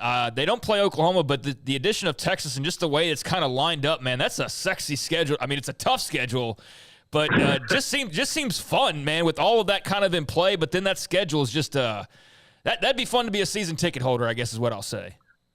Yeah, no, I mean, there's a ton of excitement around it. It's interesting because last year's schedule, truthfully, was kind of boring. Yeah. Just covering the team on a week in, week out basis. It never really felt like there was anybody coming down the pipe in the regular season that was really going to challenge them. They found themselves in a couple games early in the year at home against South Carolina, on the road at Auburn. But yeah, you look up this year and it's like, I mean, they go to Kentucky, their third game of the season, which is not necessarily an easy task, especially because they're facing their former 5-star quarterback who transferred there. They open with Clemson, and then you've got this run of kind of miss all spread out a few weeks apart. Starting on September 28th, I believe they go to Tuscaloosa. All three of those games are on the road, so like they're kind of gonna go and they're gonna travel a lot, and the home schedule is really not that great. They've got like Tennessee and Mississippi State, and I guess Georgia Tech, but that's Thanksgiving weekend. So those return trips in 2025 will definitely make the season ticket holders happy, but there's not going to be any conversation this year about Georgia, in terms of what are they really, have they been in sleepwalk mode, or are they actually as dominant as they look? We'll find out very quickly exactly what they are. Because Kirby, even after they won the national title and Smoak TCU, tried to use the nobody believed in us thing, which I thought was hilarious. I mean, but if it works, what the hell, right? I mean, coming off a national title and yet nobody believed in us, and they smoked TCU 65-7. So he'll come up with something. He's good at that, no question.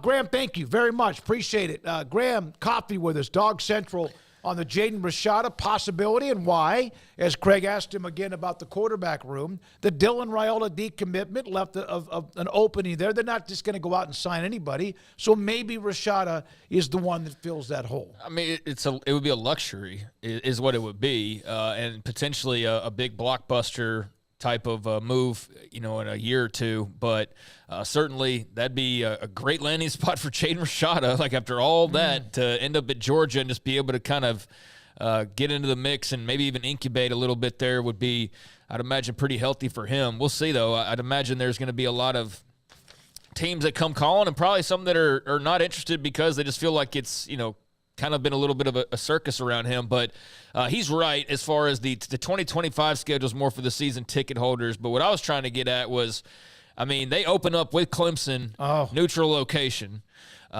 Tennessee Tech, whatever. But you open up with Clemson, so you get a little break after that. But then it's like week 3, boom, you're at Kentucky. Week 4, you're week 5, actually, they'd have a bye week between the Kentucky road game and then on the road at Alabama. Yep. So their first 4 games are Clemson neutral site, Tennessee Tech at home, at Kentucky, at Alabama.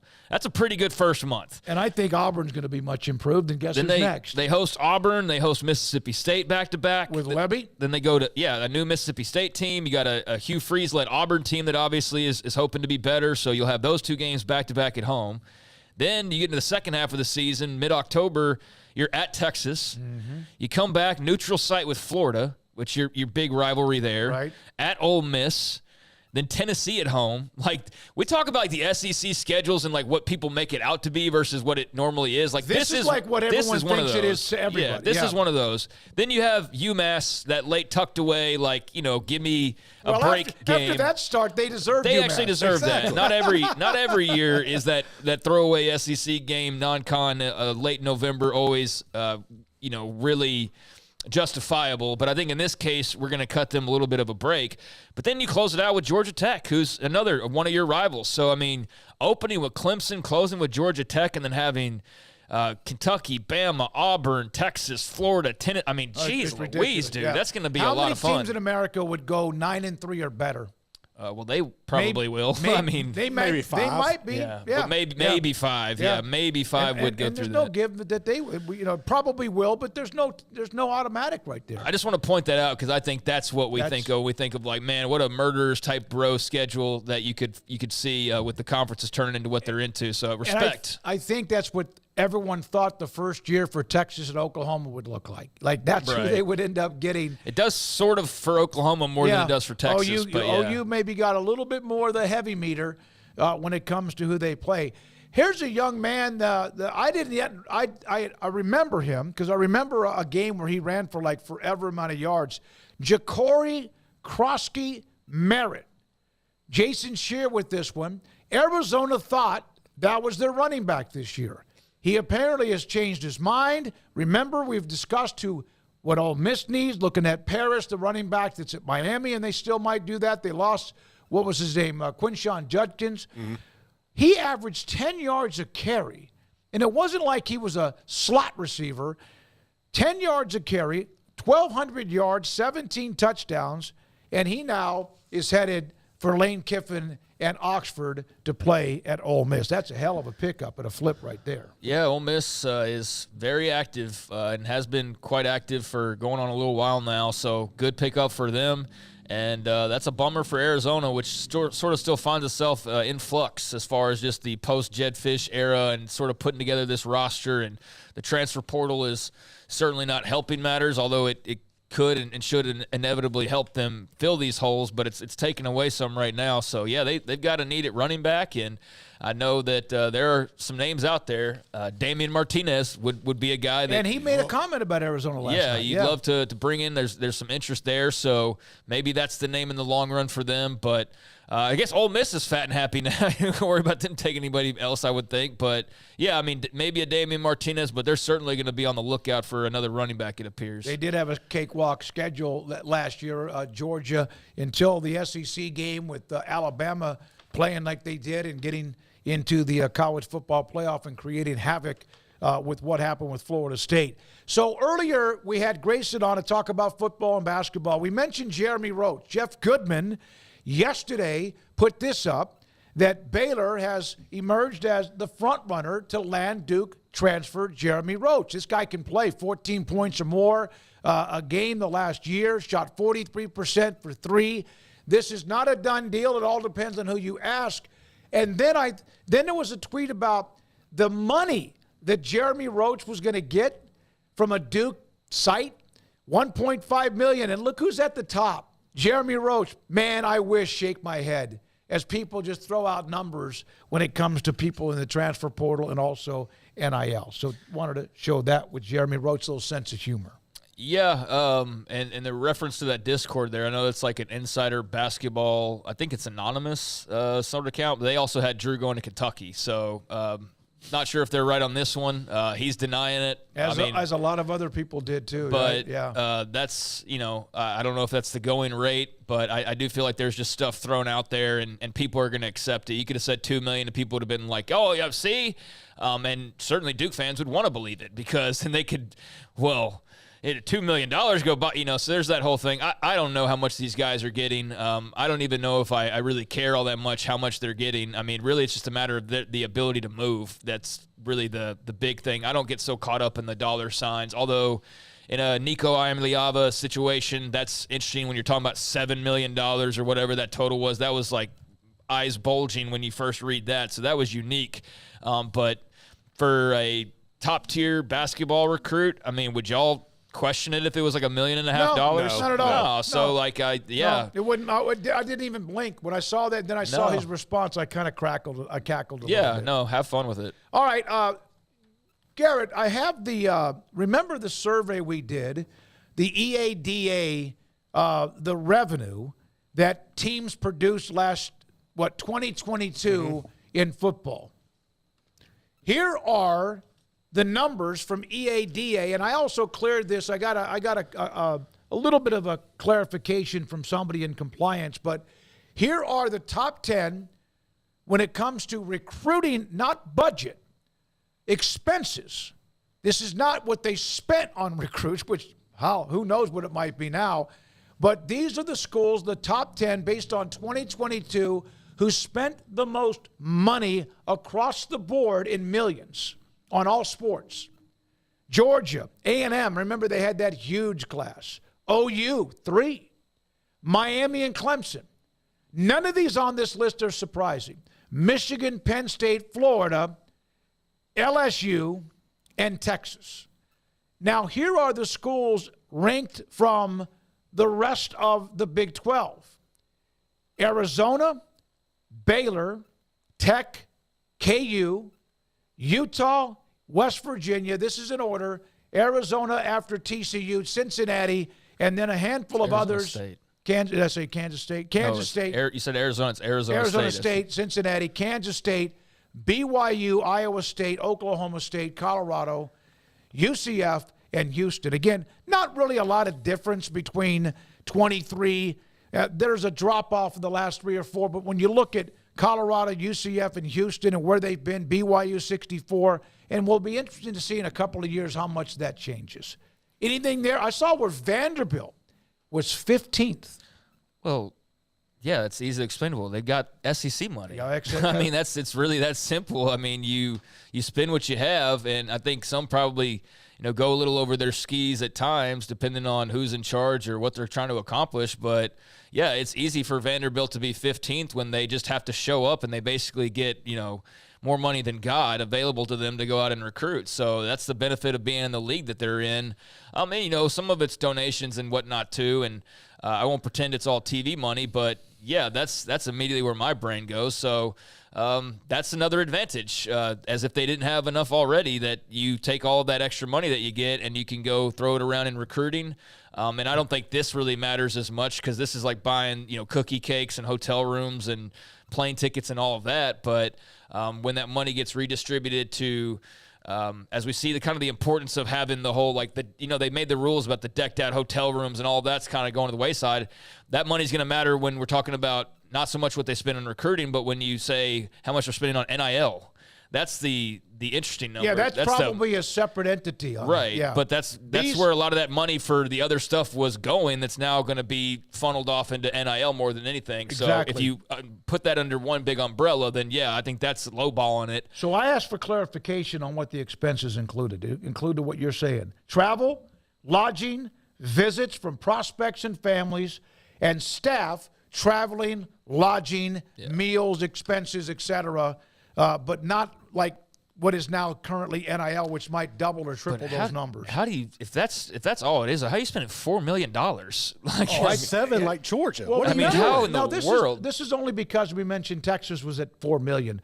Remember, there are certain places that put up these players in these beautiful rooms, and again, they've cut back on what you could do. I know that doesn't sound like they would add up to $4 million, but if you bring in 20 or 25 guys for a weekend, a couple of nights, 2 or 3 nights at a hotel at the highest level rooms, and then on top of that, you have these meals that have prime rib and stuff. That can add up. I mean, no, it can add up, but I'm still failing to see how it adds up to like $7 million. How much does it cost to use maybe the University Learjet? Oh, I'm not trying to argue over it, no, like whether it makes sense. Something that has to be it's a lot that money for cookie cakes and hotel rooms and plane tickets. That's what I'm saying. So yeah, if you're bringing in 125 guys, that ultimately adds up. If you're spending several thousand per, it's just it's just a lot of money for just simply that stuff. But a lot of those schools there win a lot of games, so it works for them. And we'll see how those numbers continue to kind of fluctuate over time, I guess.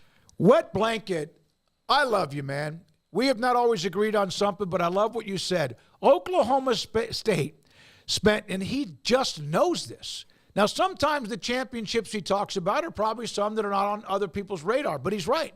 They spent nearly the least among the Big 12 schools that ended up in 2022 with 6 Big 12 championships. Good for you. I'm glad you brought that up. It's a great way to look at it. Yeah, I mean, that you don't have to always be the highest. I mean, as we saw over the years with A&M, money doesn't buy you everything. Texas there for a while as well, and there's other examples that you could use. So, yeah, definitely money doesn't buy you everything, and you are playing a smart hand if you're Oklahoma State, getting the most out of your investment. So, yeah, kudos to the Cowboys for not going overboard but still, grabbing some success. And I'm sure their financial folks really appreciate that more than just about anybody. Garrett, I'm a homie now with the wet blanket. It's great. But I love how he said that because everyone thinks of men's basketball, college football. And the LSU budget was $4 million of it was Kim. Yeah, exactly. That's where most of it went. And my God, with what they've recruited and to your what you point, compile. a lot of 4-season stays will add up over time, and we know that's the preferred go-to. So, yeah, I wouldn't be surprised if that was actually accurate. Yeah, that actually would pan out that way. The Marriott, but then there's a Marriott where you don't see when you check into the Marriott. Yeah. There's another level, like another tower. I think we're joking. We're not. The Century Plaza Hotel in Beverly Hills. Ritz-Carlton and stuff, yeah. Yeah, I know. All right, at 4:30, in fact, coming up, Sean Keeler. He is a Denver Post columnist. We've had him on before. He is interesting in what's going on with Colorado, the Buffaloes, and Deion, the transfer portal, and called Deion out. That is next, and this is 365 Sports. It's Ram Truck Month at Allen Samuels in Waco. Get a $4,000 rebate on the powerful and capable 2024 Ram 2500 Tradesman and Lone Star. Hurry in today and don't miss out on this incredible deal. Visit us now at Allen Samuels in Waco or 24/7 at AllenSamuelsDCJ.com. You want to know why Stonewood Dental is so successful? Listen to what happy customers have to say. Pleasant. It's different than any other dentist's office. I really feel like they care. And it's not that you're here for 2 hours waiting on someone to take care of you. It's quick and easy, and I bring my kids, and my kids love being here too. They really love the treasure box.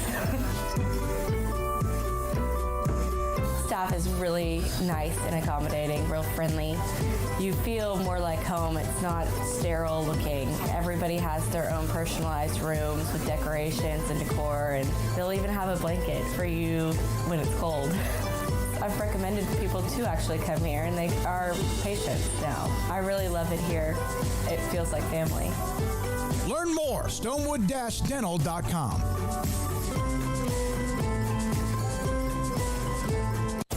At Ideal MRI, we feel blessed to be part of the Waco community. We're a small family business here in Central Texas. At times like this, the cost of healthcare has never been more important. And unfortunately, significant illnesses and injuries still occur. And that's why Ideal MRI is open and here to serve you through this difficult time. So if you need an MRI, ask your doctor about Ideal MRI. You can schedule online in minutes at idealmri.com or call 833-IDEAL-MRI.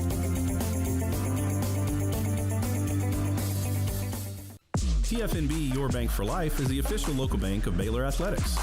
Find out why more Central Texas are making TFNB their bank for life. Sign up for our Edge checking and savings accounts to earn interest or cash back. With 5 convenient locations and an award-winning mobile app, banking has never been easier. TFNB Your Bank for Life. Member FDIC. When your business depends on technology to stay on track, you need professional IT services you can trust. Carry On Solutions offers managed IT services, network professional consulting services, and cybersecurity. Carry On Solutions expert team handles M365 and Azure migrations, Active Directory assessments, security assessments and hardening, Exchange migrations, Windows Server upgrades, Veeam backup and recovery solutions, and more. In a world where technology is constantly evolving and security is an ever-ending concern, Carry On Solutions will keep your business running by minimizing risk, downtime, and giving you peace of mind. For more information, email sales@carryonsolutions.com or contact carryonsolutions.com. That's CARRION solutions.com.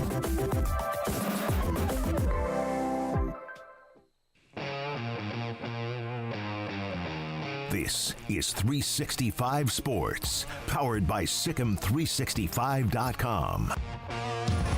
The 4 o'clock hour is sponsored by Boozer's Jewelers, the wedding ring store, specializing in custom jewelry and repair, all in-house. Now here's David Smoak, Paul Catalina, and Craig Smoak. We've had Sean Keeler on the show before, hell of a columnist for the Denver Post. And he's written a column about Deion, Colorado, the transfer portal, Cormani McClain, and Alton McCaskill, etc. And then there was on his Twitter feed some funny stuff because people said the lead of the day, as in the lead part of his story of the day, for a cat with a private jet, Deion sure seems to lose a lot of his luggage. Sean joins us, Craig Smoak, Paul Catalina. Paul's out today. Craig Smoak, David Smoak on 365 Sports. What has been the reaction to your column today, sir? Oh, I've been banned from Boulder, but that's nothing new. No, I think it depends on which colors are in your closet, so to speak. Look, there are some uncomfortable truths, and we haven't talked about this at length on air. It was always going to be kind of a good, but mixed bag when you hire Deion Sanders. You got to take to this and you got to take to that. And the uncomfortable truths about Coach Prime are what make people uncomfortable, but that doesn't make them any less true, and it doesn't make them any less problematic. Now, it also doesn't mean it's a terrible hire. It just means that you're going to get the downside with the blood contract you signed too. You know what I mean? Mm-hmm. Yeah, Sean, you point out all the numbers of the incoming and now the outgoing, and some of that is overlapping in the double digits now as well. I mean, Alton McCaskill was a guy that was a big get at the time, knew he had the injury, but now we've heard from him, his father at least, and he's back in the portal. Just kind of how are people digesting the turnover, and when is it going to get to a point where the door doesn't seem to always be open and you kind of settle into having a team that you can build up? Oh, I don't think the door ever shuts. I mean, this is not a door on two hinges. It's a revolving door to Macy's. I mean, it just comes and goes. You know what I mean? I mean, it just never ends. The line, and this is the line from Deion yesterday when I asked him about it, and he was professional about it. I give him lots of credit for that. Deion Sanders has been nothing but professional to me. Now, that may change. Yeah. And if they're 1-3, which I don't think they'll be, that would certainly change. But I want to say that up front, and that I certainly appreciate that as a professional to another, and not, while not always gracious, at least always courteous to a point. So that's fine. But I think their line is, well, this goes on everywhere. And this was the thing I wanted to dig into in the column you guys are referencing from yesterday. And I thought, well, is it? I mean, yeah, there's Houston. There's 11. There's hang on, I'm going to run through the notes of it. There's and this is at the yesterday afternoon. Okay, Iowa State. There's it's Ames. There's 2. Okie State. There's 1. KU. There's 1. Manhattan. Nothing's going on there. Well, that's none. Baylor, none. You see where we're going with this. Let's just add up the 16 Big 12 schools for this fall. Let's see what the count is as of yesterday. And I believe CU had 15. It's up to 16 now. They had 15, and the rest of the league had 44 among the other 15 schools. So it's about 3. And if you take out Houston, it's about 2. So yeah, when you've got 16 of them, you've got something different going on there. You're not. It's not just everybody. No, it's largely you, because this is how you do it. This is the only way to cycle things out. And I just don't think this is really the most uncomfortable truth, besides whatever future NCAA violations are coming, and they are coming, is that it's not sustainable. Is it? You tell me. Is any of this sustainable from an outsider's perspective at Colorado? You have the revolving door all the time. We mentioned this too, because Texas State, just south of here, who upset Baylor to start the year last year, they have a new coach, G.J. Kinney, came in, and they had like 50-plus players or 60 players. But you wonder eventually, Because if you are bringing them in to replace players who are not as good, but then they're also the same ones leaving, or a chunk of them are you making the wrong personnel decisions? Is that kind of also what you're saying? Yeah, and also the argument, for every argument they make in their defense, there's a counter. And that is they say, well, these were bench guys. Oh, McCaskill wasn't going to play. Cormani McLean wasn't going to play. Well, no, yes, he was. That's a bold-faced lie for one. Now, McLean did not have a good freshman. McLean had freshman issue problems, to put it kindly. Yep. And that was not an uncommon story. The freshmen that don't handle the transition well don't often stay even before the portal. It's the case where kids just sometimes don't make it work the first time they're at. But what you have done with all this turnover, and you saw it last year, when was it 70 out, 70 in, something crazy like that, is the depth. Guys get hurt, don't they? Yeah. They do. Last we checked, it's a pretty physical game. The Pac-12 was extremely physical. The Big 12 is going to be even more so, never mind the travel. You need bodies. You need it too deep. And Deion Sanders' fundamental roster building problem with his method is just the way he looks at life, just the way he looks at his children, just the way he looks at everything. And bless him for it. It's gotten him this far. I tip my cap. Only one of us in the room is rich and handsome, and it's not me. He sees everything in the world from the top down. Everything. And everything in the world is from a glass half full perspective.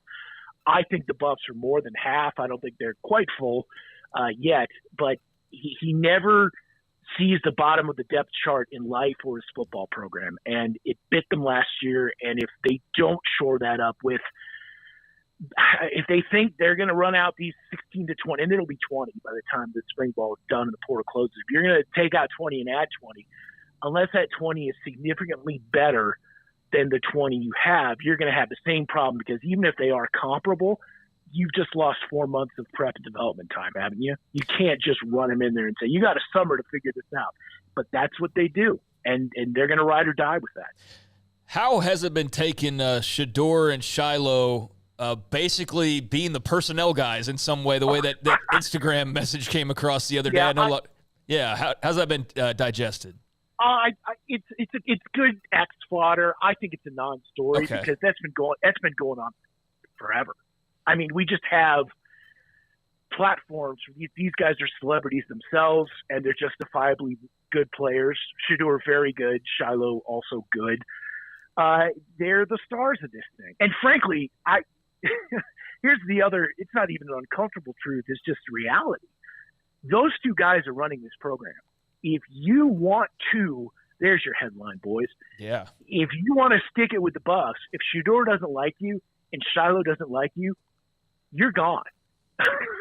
And we've seen who's gone, both personnel and coaches, haven't we? Yeah. You can kind of do the math from there, and that's not a great secret, and that's not, Kilo blowing the whistle on something.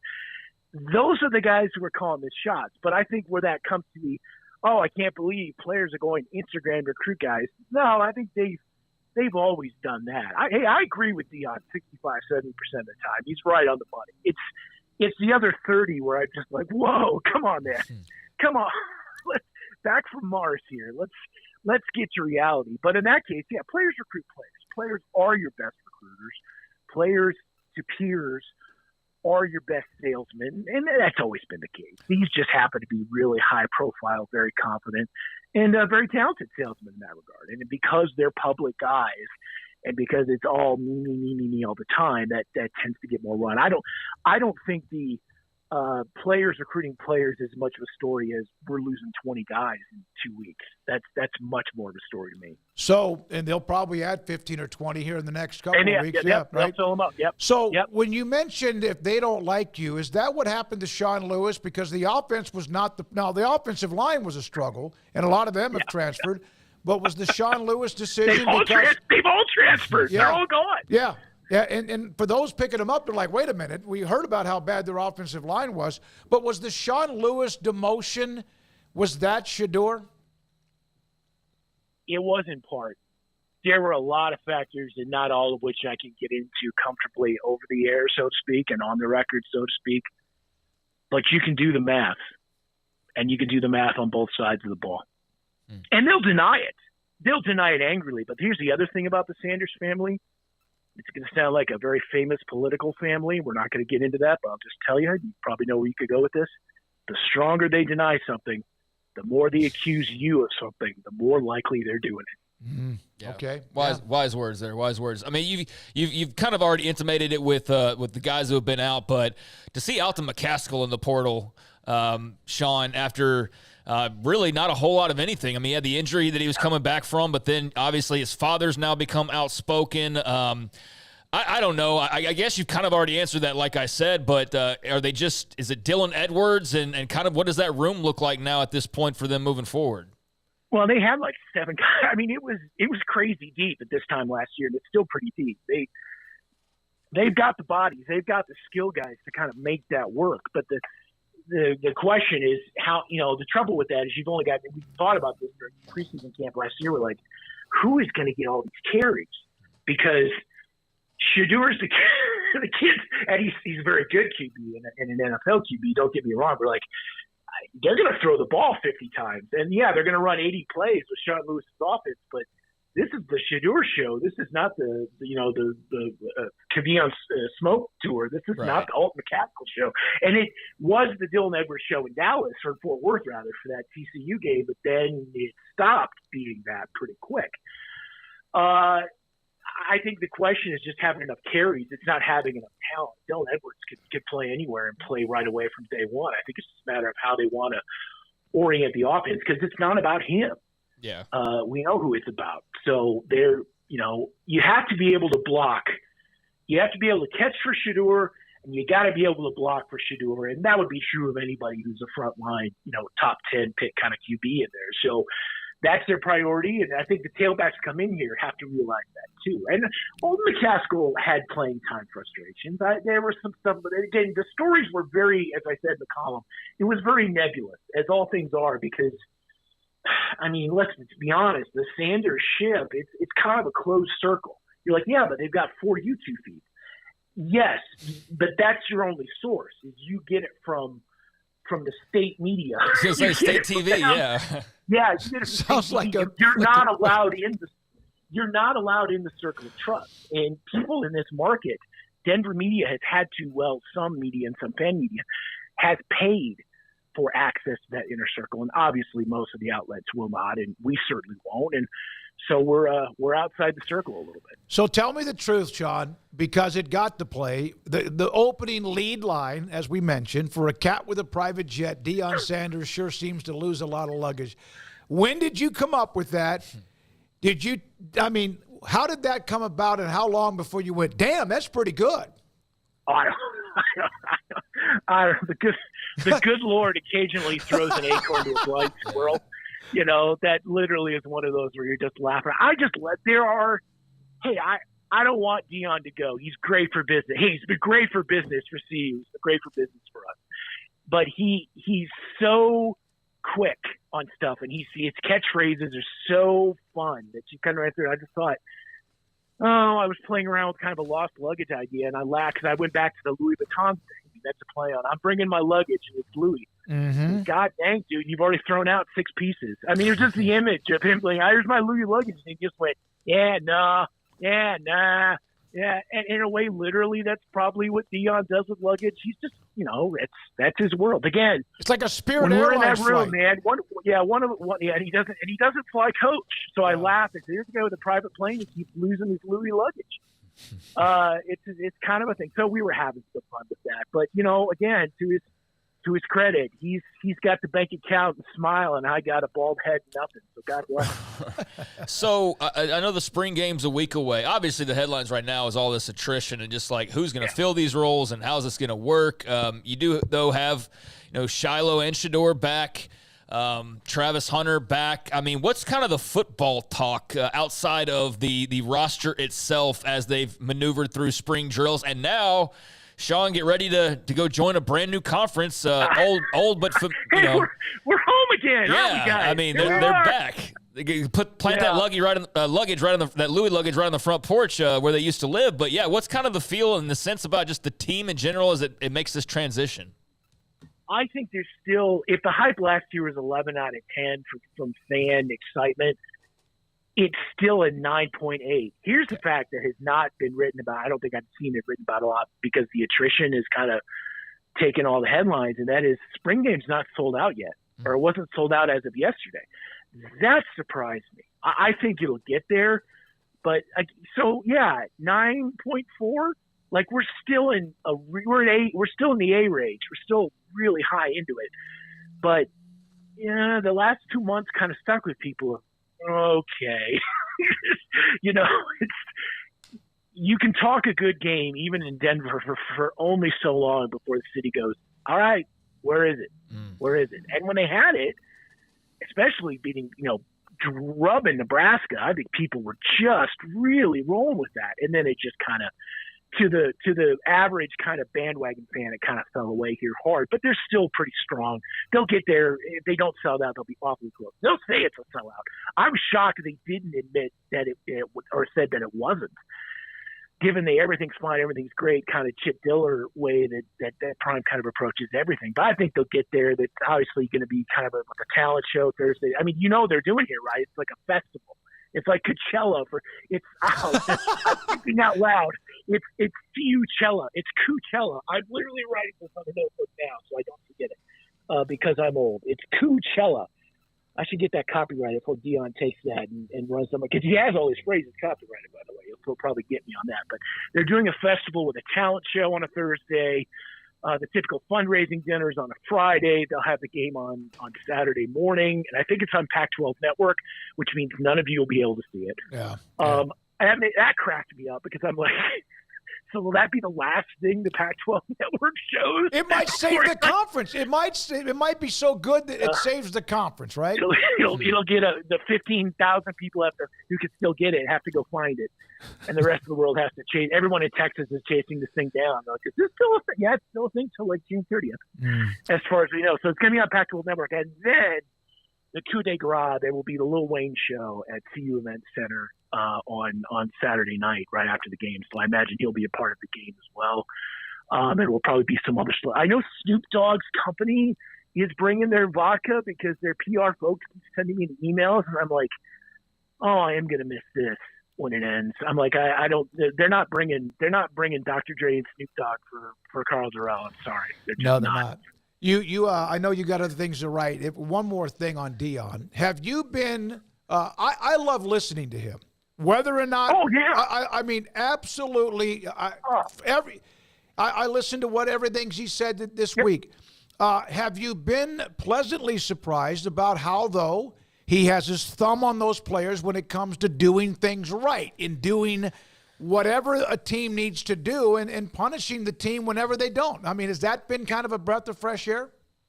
I will say this: there is a standard. And there is a strong standard. Let me give you an example real quick.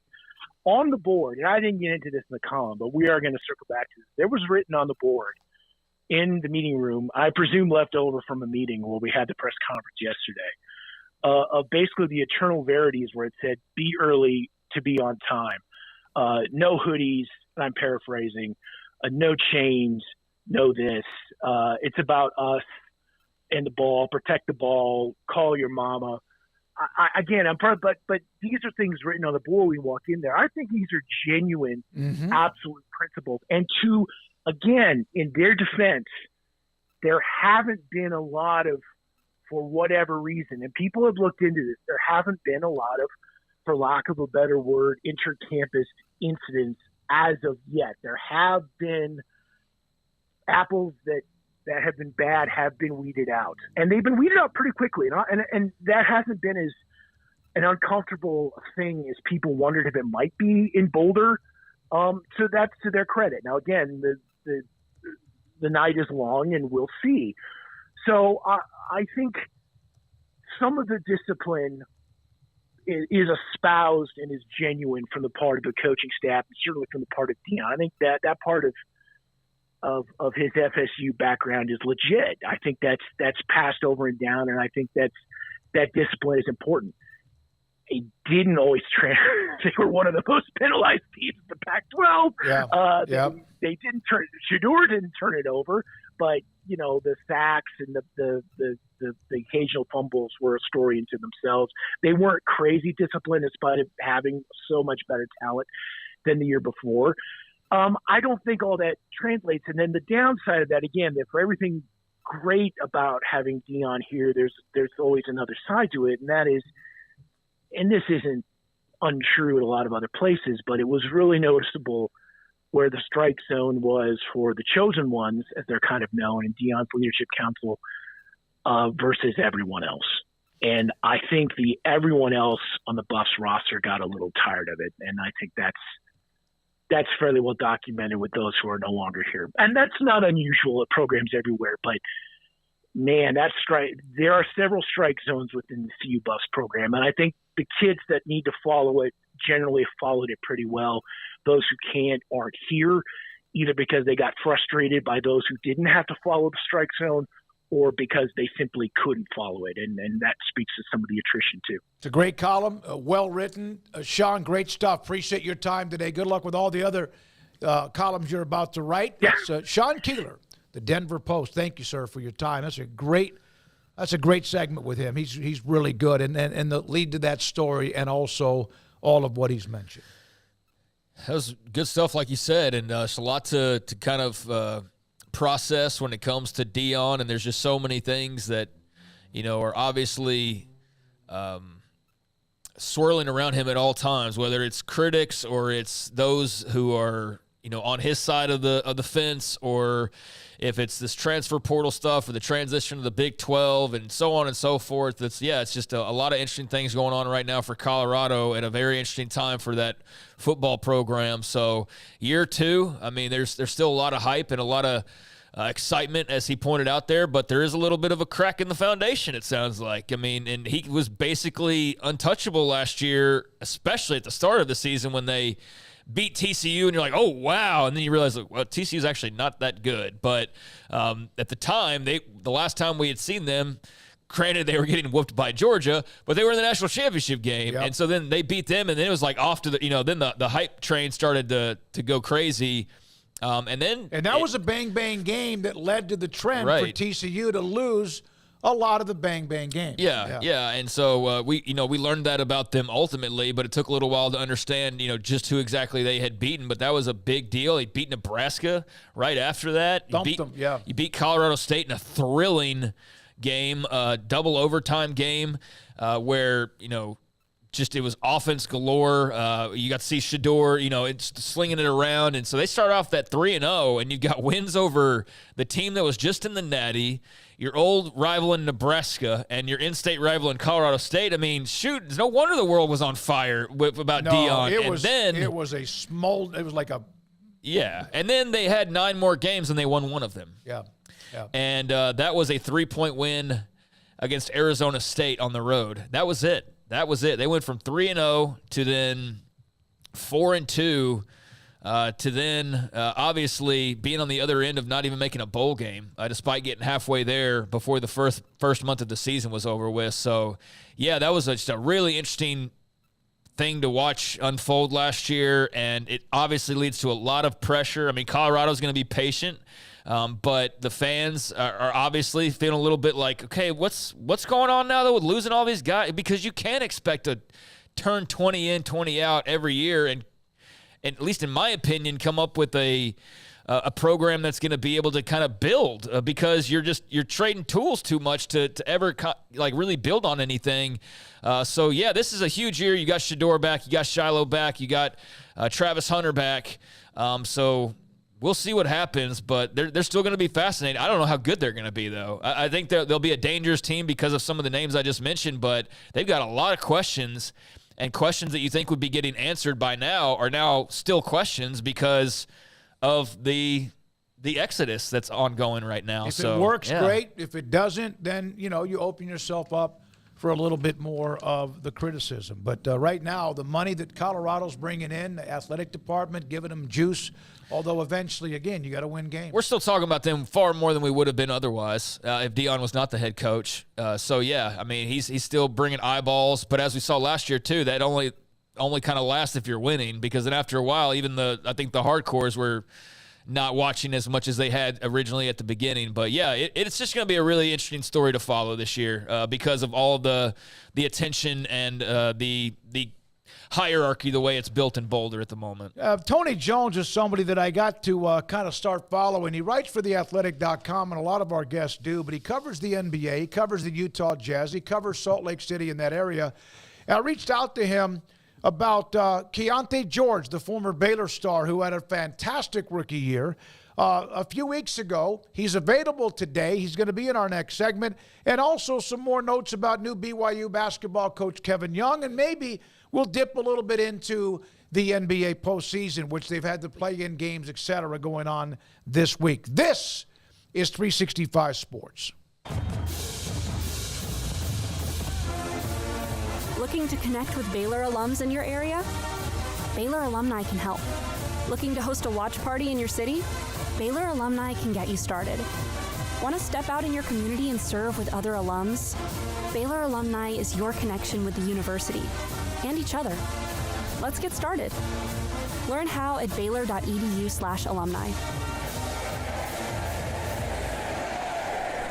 Thank you for calling your local Marco's Pizza. We're turning up the heat with our new Reaper Cheesy Bread. Fresh, house-made dough is topped with a spicy cheese blend infused with jalapeno, habanero, and Carolina Reaper peppers. At only $5.99, this limited-time product is a hot deal. Add it to your order while you can. A Marco's team member will be with you shortly. Marco's Pizza. Pizza lovers get it, and that offer on the Reaper Cheesy Bread is available right now at any of the 5 Marco's Pizza locations in Waco, including Belmead, China Spring, Robinson, Woodway, and Hewitt. Order online at marcos.com. Call for a pickup or delivery. Marco's Pizza is turning up the heat with their all-new Reaper Cheesy Bread with fresh, hot, house-made dough topped with a spicy cheese blend infused with jalapeno, habanero, and Carolina Reaper peppers, and only $5.99 and for a limited time only. Marco's Pizza, the fastest-growing pizza brand in America, 5 locations in Waco, and the new Reaper Cheesy Bread. Marco's Pizza. Pizza lovers get it. With so many companies and policies out there, it gets so confusing shopping for insurance, and I never know if I'm getting the policy that's right for me. Luckily, I met the team at the Niche Group Insurance Agency. With the Niche Group, you can go to one company and get access to coverage options from many insurance carriers, and you get to speak to a real person about your specific coverage needs. With the Niche Group, I know I'm getting the right coverage at the right price. If you need insurance, talk to the experts at the Niche Group at 1-800-258-8302.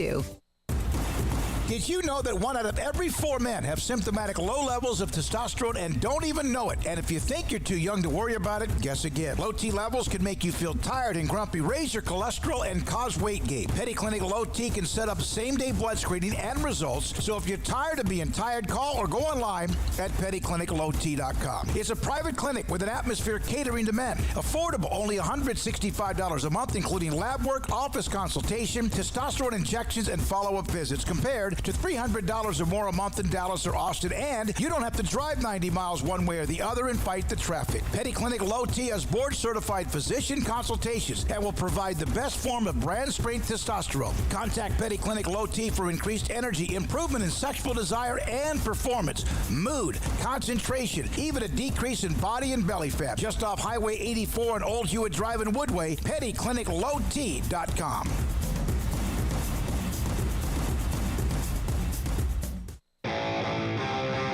This is 365 Sports. Text us at 254-339-1122. The text line is sponsored by Riverbend Liquor and Wine, with the most extensive variety of craft beer in Waco. A hidden gem on Lakeshore Drive and 19th Street. Here we go, this 5 o'clock hour. Tony Jones joins us. He covers the Utah Jazz, but also the NBA, and also the Utah Jazz had a guy named Keontae George who had a spectacular rookie year, and Tony joins us now on 365 Sports to start the hour. If you would have been able to have somebody or you yourself would have mentioned the numbers that Keontae put up his rookie year, how many people would have said, you don't know what the hell you're talking about? So are we saying that we're surprised by what Keontae did? I'm not surprised. No. We watched him. We know how explosive he is, but I don't know about how many people thought rookies make impacts in the NBA. He seemed to be built for being able to be better in the NBA than he was in college. How many others would have joined you in what you thought about him? That's an interesting question because the scouting reports were actually not really that kind to him. And I think that, a lot of people, saw what he did in Baylor, saw some of the inefficiency. And, and I think that, that's one of the reasons why he lasted until the 16th pick. But, if you watch Keontae through, high school, through, a lot of, through a lot of the All-Star circuit stuff, you knew that, once this guy got into space, he was going to get better. I think that he's one of those guys that was going to look better in the NBA than he did in college. And he didn't have the spacing in college that he did in the league.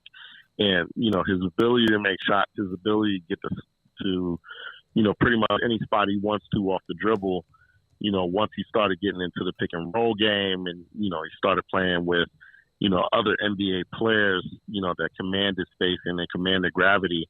I think that his game kind of, the Keontae George that we kind of saw in high school, I think that's the Keontae George that we saw as a rookie in the NBA.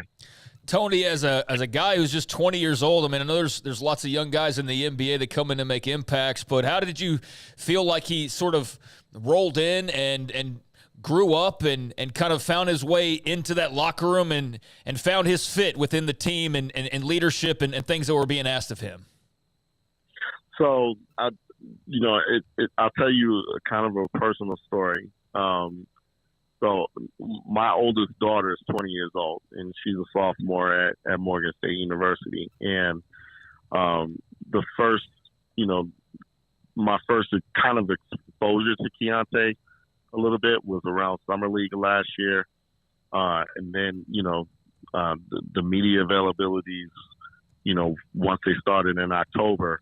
And, and I told him after one of, our media sessions, I said, you and my daughter are the same age, but you act a heck of a lot older than she does.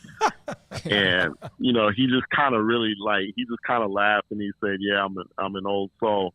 And, through the entire year, that conversation stuck with me because that's how he acted. He's a mature kid, but he was a kid that from the beginning, from, very first possession of Summer League, very first possession of being, in the NBA and playing with veterans, he believed and he knew that he belonged.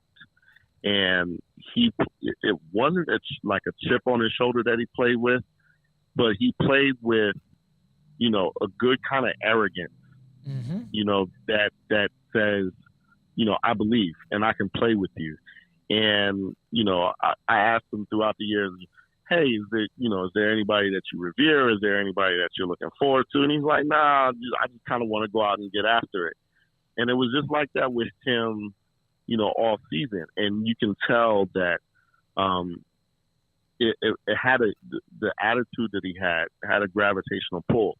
By March, by the end of the season, he was one of the leaders in the locker room. He's one of the most vocal guys in the locker room. He's one of the guys in the locker room that people rallied around.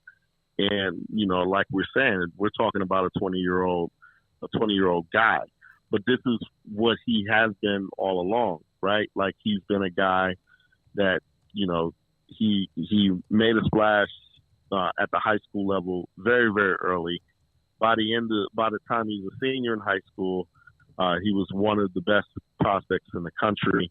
He was, one of the best players, at Baylor during his freshman year. And then by the end of his rookie year, he was one of the guys on the team that everybody looked towards, with the Jazz. But he also had, the thing that impressed me the most was that he also figured out a way to be deferential to his veterans. He was deferential to Jordan Clarkson until he didn't have to be anymore. He was deferential to Colin Sexton until he didn't have to be anymore. So it was, kind of like a rookie arrogance that I belong here, but also the self-awareness to know that there were guys that, deserved and demanded touches, and that he had to work his way into the touches that he got by the end of the season. One of the things, Tony, that I thought when I watched him play, and he could be explosive, and yeah, there were some things, as you mentioned, that he had to do better, and how he would be maybe freer to do what he does best in the NBA because it's a much more open game. Not that there aren't a bunch of great athletes. He's a pretty thick kid.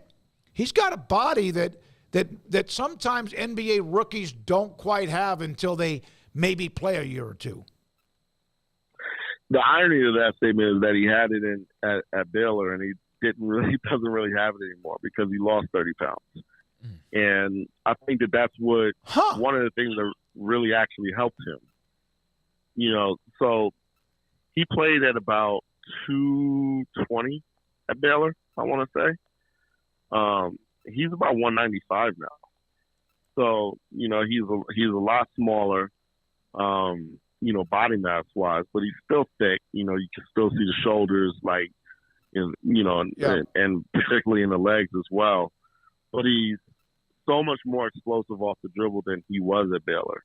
I think one of the things that hurt him at Baylor, well, there were two things that I thought that hurt him at Baylor. Number one, obviously when you're playing with Flagler, you're going to have to play off the ball. So, you're 6'3", you're playing off the ball, you're playing the 2, sometimes you're playing the 3 because you're playing in the 3-guard offense.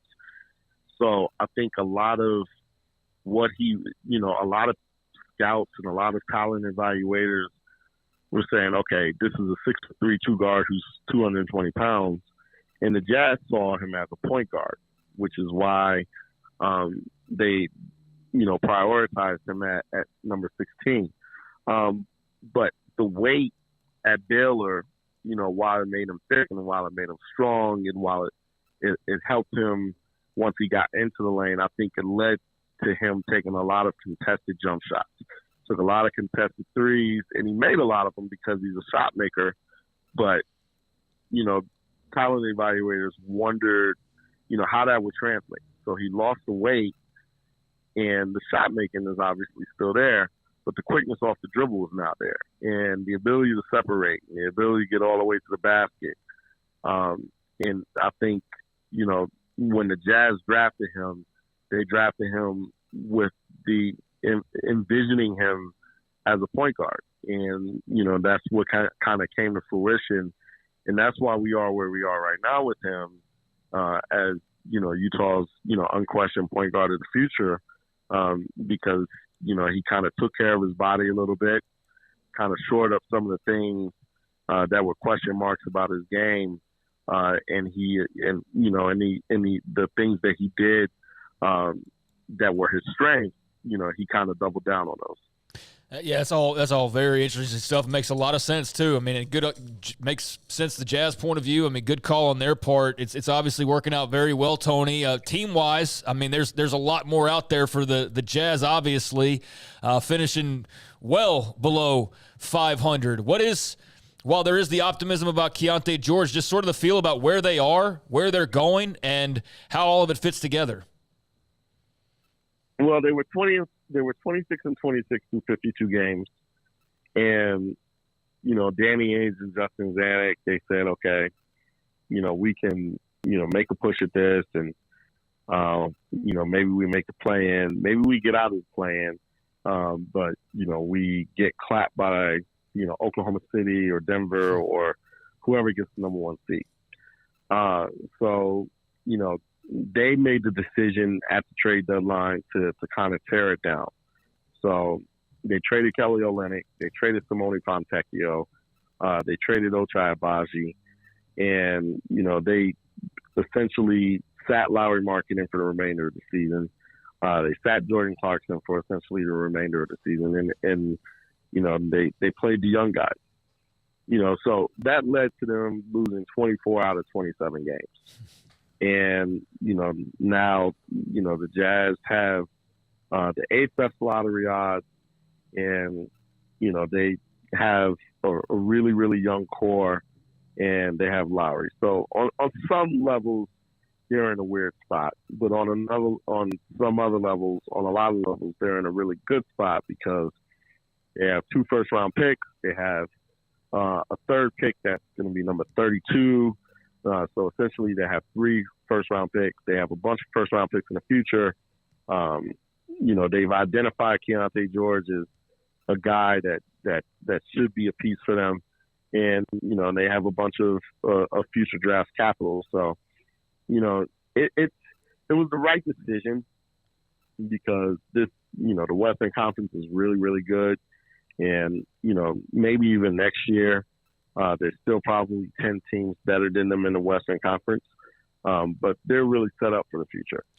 So let's discuss Kevin Young. I saw your reaction to BYU reacting very quickly to losing Mark Pope because of the domino effect of coaches from Kentucky, Arkansas, even Scott Drew holding court at Baylor. What do you know as far as other than what we've heard and the thought that BYU seems to have struck it rich here? Yeah, Kevin Young is a terrific coach. He was one of the rising stars, in the assistant coaching community.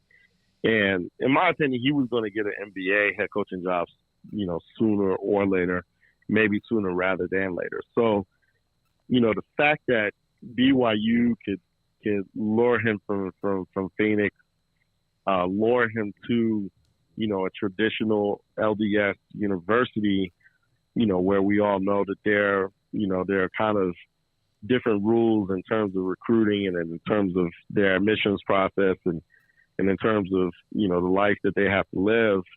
I thought that was a real coup for them. So I think Kevin is going to be, great for the program. My question is, what's his transition from coaching the pro game to not only coaching the college game, but recruiting to the college game. So it's going to be really interesting to see what his staff looks like and who's on his staff. In my opinion, I think he's got to get, somebody who's, really adept at recruiting. But, for, BYU to lose Mark Pope, like you said, because of the domino effect, which made it a really quick thing, I thought that, the rebound was nothing short of tremendous there. And, I think that Kevin Young is going to be really a good thing for them. Tony, I know you're in Denver, right? Yeah, okay. I'm in Denver. I saw your tweet about the turbulence, by the way. I thought that was, I guess that was not that was being real, but the flight into Denver was pretty rocky, literally. Well, so every flight into Denver is pretty rocky. Yeah, I guess so, right? Yeah. So I kind of expected at this point. So with what the Mavericks, if you don't mind asking, I want to ask you about them. We're not a show that does a lot of NBA, but we got Keontae on and also with Kevin Young. But with how they closed the year and what they did to pick up those pieces that made them team defense very good and what Gafford and company, obviously Luka, Kyrie Irving, how much of a threat are they, not just to be a fun team to watch, but a team that could, in a very, very deep Western Conference, have success? Oh, I think that they're a favorite to reach the Western Conference Finals. They have 2 guys that, those guys are, at very minimum, they're going to get 60 points a game between those 2. And they could get 70 points. On a great game, they can get 80 points. Both of those guys can give you 40. To have that going into a playoff and to have 2 guys like that to where you can play perfect defense You can do everything right defensively, and they still make the shot. That's demoralizing. And plus, they have, defenders around them. They have guys who can make shots around them. Dante Exum has been a real X factor for them. Derek Lively has been a real godsend to them defensively. PJ Washington, Daniel Gafford. I mean, the list goes on. They're deep. They're tough. They're long. They're athletic. They have 2 all-world offensive players, and they defend on the other end. It's going to be tough beating them 4 times for anybody, Denver included. So I think that it's going to be Denver and Dallas in the Western Conference Finals, and I think that series goes 7. Tony, great to finally get you on. I have to admit this. There were times I reached out to you and I didn't get a response. I'm like, I don't know if I like this Tony Jones. And then I realized this is why I finally got a hold of you. The person who I had been sending the text messages to, thinking it was your number, finally told me, by the way, this is not Tony Jones. I got to share that with you. So I'm glad I finally got a hold of you. Let me answer this. So I had the same phone number, the number that you texted to. It starts with 550. And I had that same phone number I've been living in Salt Lake for 16 years. I had that same phone number for about 13 of those 16 years. In my transition to the Athletic, I tried to take that number with me because that number was attached to my Salt Lake Tribune phone. So I tried to take that number with me, but I could not take the number with me because that number was associated to a business line. Oh, okay. So I had to change the number. And obviously when you have the same number for 13 years, you have hundreds and hundreds and hundreds of contacts. Absolutely. So I try to let everybody know that I could, but I still get, people that say, yeah, I've been trying to reach out to you. Do you not like me anymore? If you don't like me, just say so.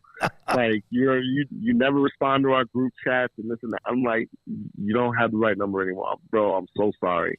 So I apologize to you. It's not your fault, man. I really do. How when you got the right number, how fast did I respond? Oh, immediately. Like, absolutely immediately, and we had it done. I'll tell you a story if you don't mind. This is back when phones, early. This is probably in the mid-'90s. I once, during halftime of doing a junior college basketball game, raced up this tunnel, which was at a JUCO arena. Really nice one, though, and I went to go to the bathroom in a urinal. And I'm very attention deficit, and when I went to flush the urinal, my phone fell in it and went down. It's gone. And back then, a lot of those things weren't saved. And somebody said, well, what about the phone? I said, I don't give a damn about the phone. It's the contact numbers. Just like you said, man, you're petrified of losing all your sources and contacts and others. I'm glad it's worked out for you. Thrilled to get you on, man. Thanks for your time, and enjoy the NBA playoffs. No, thank you so much for having me. I really appreciate it. Tony Jones, the Athletic, with us on 365 Sports. See, Garrett, Craig, and Emery, you never know what you might learn. I mean, I reached out to him. I wanted to get him on like months ago about Keontae. And I was like, Thought he blocked you, huh? Well, I just thought he wasn't interested, and that's fine. There's nothing wrong. I don't mind if somebody, you say, I don't have time. Like today, I'll give you this. I reached out to Todd McShay, who's no longer a part of ESPN. Does a really good job of covering the NFL draft. He's not covering it this year because of his contract, and he's no longer with ESPN. So I reached out to him, and he just responded to me. He goes, hey, I can't do it because of a contractual obligation. I'm sure a non-compete, whatever. He responded. That's all you want, even if it's no, I can't. And then so I finally was able to get Tony, only because the other guy, whoever it is, guy or girl, said this is no longer Tony Jones, who I'm sure got a lot of those messages along the way. All right, when we come back, more to get to. We are going to take you up until a little bit later on in this 5 o'clock hour. David Smoak, Craig Smoak. It's Paul Catalina's birthday. He's off today. This is 365 Sports. Established in 2007 and independently owned, Alliance Bank Central Texas is committed to helping families and businesses meet their financial goals. From their tellers to their board of directors, they know the importance of superior service and competitive products. Customers have confidence knowing that their financial needs are in good hands. It's your bank, Alliance Bank Central Texas, with 2 Waco locations, 4721 Bosque Boulevard and 191 Archway Drive on Highway 84, and at AllianceBankTexas.com. Member FDIC and equal housing lender.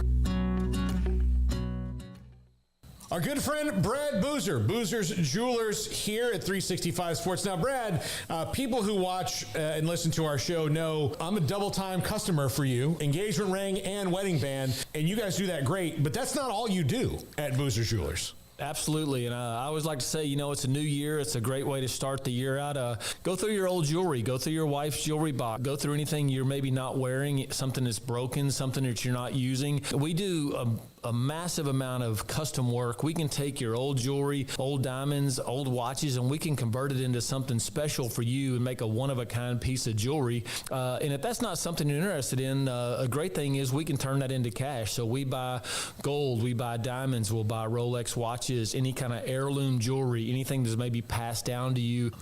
Boozer's Jewelers, where do they find you, Brad? We're at 1025 North Valley Mills Drive, right on the corner of Lake Air Drive and Valley Mills with the big clock on the corner. Pioneer Steel and Pipe opened their doors in 1943, and they have never wavered with their focus on great product and customer service, relationships with a handshake, making sure you, the customer, is satisfied. Their new facility is now twice the size, allowing new inventory, higher quantities, and in a much more organized fashion. In addition to the long lengths in tubing, angles, channels, rods, and flat, Pioneer Steel and Pipe now offers several shorter, more convenient lengths of material already cut. Their 2,500 square foot showroom has over 1,000 new products in stock, new welding supplies, hardware, quickcrete, and do-it-yourself components for any project, whether you are a professional contractor or weekend warrior. The new facility is designed to make your loading experience faster and more efficient with easy drive lanes around the building and much more room to get your trailer loaded. Our location may have changed, but our values haven't, and our relationship with customers goes much farther than just business. Pioneer Steel and Pipe on Loop 340 and Highway 6 and just east of I-35 in Waco. This is 365 Sports, powered by Sikkim365.com. Enjoying the show? Hit the like button and subscribe.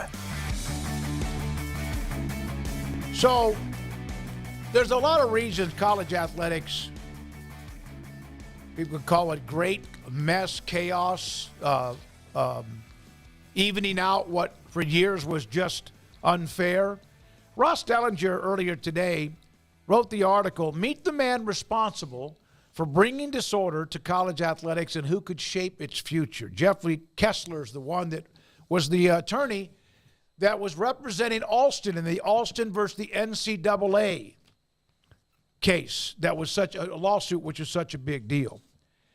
He was at a speaking engagement at Howard University on the campus, the auditorium, large crowd, and he is, that case along with O'Bannon led to NIL, led to anything the NCAA tries to do, they have no you-know-whats to be able to back it up. He made a comment in this speaking engagement. I'd like to discuss it and also hear from you in the chat room. And Garrett, you too, and Craig, obviously. He said they can fix this problem. The NCAA can fix the problem. The settlement case with the NCAA is not against just the NCAA. It's against the NCAA members and mainly the 4 now left major conferences who are the ones who make the money. You know, they love to boast about it, right? Everyone, the Big Ten, the SEC, and everybody else. And the reason it's not really with anybody else, because nobody else other than those 4 schools really make money. They bring in revenue. They don't lose money, although they try to make it look like they do. He said the way they could fix the problem, avoid the $1 billion settlement that they might lose, and if they do lose the lawsuit, that means that money does not come from Charlie Baker. It might come from part of the NCAA budget. It comes from the Big 12, and the ACC, and the Big 10, and the SEC. A possibility, he said, still exists that that all of this gets settled in our litigation in which we agree on a new system with the NCAA. He told the crowd at the Drake Group, there are proposals out there by NCAA President Charlie Baker to compensate the athletes. There are systems that could be negotiated as part of a settlement. That is up to the NCAA. They'll have to decide if they can actually agree on what it is, and then we would have to agree to it too. What he's saying is that the NCAA will shit or get off the pot and get deep into this instead of constantly pushing things back or acting like, oh, poor, pitiful us. They can get to a settlement. Yes, it's going to cost each school money, but it's not going to cost them 10 times more money if this thing goes to a jury by the end of the year and they lose the case. So why not do it? Why not? I don't know, man. Just putting it off. I think it's only get to the point where you just need to make them employees. That to me, that fixes everything, because I don't like how you're having to ask individuals to pay NIL money. Like I kept getting blown up last week by an NIL guy for a player at a school outside of the state of Texas, and that shouldn't be my responsibility to make sure a player gets paid. Like, the school makes all the money. You had somebody wanting you to donate to the NIL? I had an NIL collective, a guy who runs an NIL collective, and the player asking if I would like to get involved and support the NIL. That shouldn't be my responsibility. It should be the people in charge of all this. It should be the schools who are banking all this money and everything. Like, fix the system. Let the schools or the NCAA pay them. That's the fix, in my opinion. Yeah, I mean, his whole point is that the schools are BSing about their inability to pay. He points out a very specific example of saying that if you have a athletic director that's making like $3.5 million, and then you say, well, you're saying you pay your athletic director $3.5 million, and then when it all comes out in the end, your finances, you say, well, overall though we lost $100,000. He said, you're making money, but you're paying your athletic director $3.5 million, so you lost $100,000. But that doesn't mean you're not making enough money. That means that like some of the money's you know what I'm saying? Like it's absolutely made sense. Yeah. You know, strength coach is making nearly $1 million. We don't have the money. Well, the strength coach doesn't need to make $900,000 maybe. Yep. But we don't have the money. The AD makes nearly $4 million. We don't have the money. Like, I mean, let's go hire a new analyst that makes $1 million per year, and so or hire 15 of them. Yeah, so I think that is some of the stuff that gets thrown out there of like the money, and it's like, well, maybe just all of the spending and the spending got out of control, not the money coming in, because I don't think there's a shortage of money coming in, but the schools want to make it sound like that, and so I think that he's absolutely dead on with that point. We know there's cash flowing through like there's no tomorrow, but you would think that there's people barely able to put food on their plate based on how some of these schools react. So I do think that he made a really good point there, and said, you know, like, hey, if the strength conditioning coach at Alabama, who makes $950,000, was only making $500,000, guess what you could do with the other nearly $500,000? You could pay the athletes with nearly $500,000 of extra money that would be left over. So basically what he's saying is the only people who think that's a bad idea are the people that are benefiting from it, which is who? The schools, the strength and conditioning coach, and those that are making all of the money. And surprise, surprise, they're the ones now freaking out about the money going other places. So that's the bottom line of what we're looking at right here. There's no shortage of money, but then there is a different conversation about like how you compete when some places have so much more money than others. And I think that's where it gets into if you want everybody to be on the same playing field, you're going to have to come to some type of an agreement, and it's either going to be full-on employment or some other type of arranged negotiation, basically saying pay them directly through the schools. Like, let's cut out all the middleman BS. Yep. Like, that was another one of his main points is these collectives and these, street agents or whoever, put it in the hands of the schools. And I know there's some that will balk on that, especially those people who would be harmed, like street agents that don't trust the schools or what have you. But put it in their hands, and that way it's very feasible to set up a system that everybody would work and do the same things with, because you could all have it under the same umbrella rather than this team's using this collective with this state law and this. And so I think he raises some really good points. I mean, those were a couple of them. I mean, simply pointing out that it's laughable, the school saying that they're running out of money, but also it doesn't necessarily have to be, employment model, but, until you have all of these things sort of straightened out, then, yeah, it's going to be this chaotic wild, wild west that everybody complains about and doesn't really benefit the athlete all that much in the long run, nor the schools. Just it really doesn't benefit everybody the way that it could if you were all on the same page. All right, you're exactly right. He goes, the NCAA and power conferences have been engrossed in this settlement, which could be $1 billion, and the $1 billion is not going forward, it's back pay. So I wondered then, where does that $1 billion go? To former student athletes? How far back does that go? Because that's on average, from what I just did the math, if you lose $1 billion and there's 100 schools in the NCAA under the umbrella, and really less than that, let's say 70 schools that can make a little bit of money, you're talking about another $14 million from every school. So how far does the back pay go? Does that go back into who? The pockets of somebody who played in 97?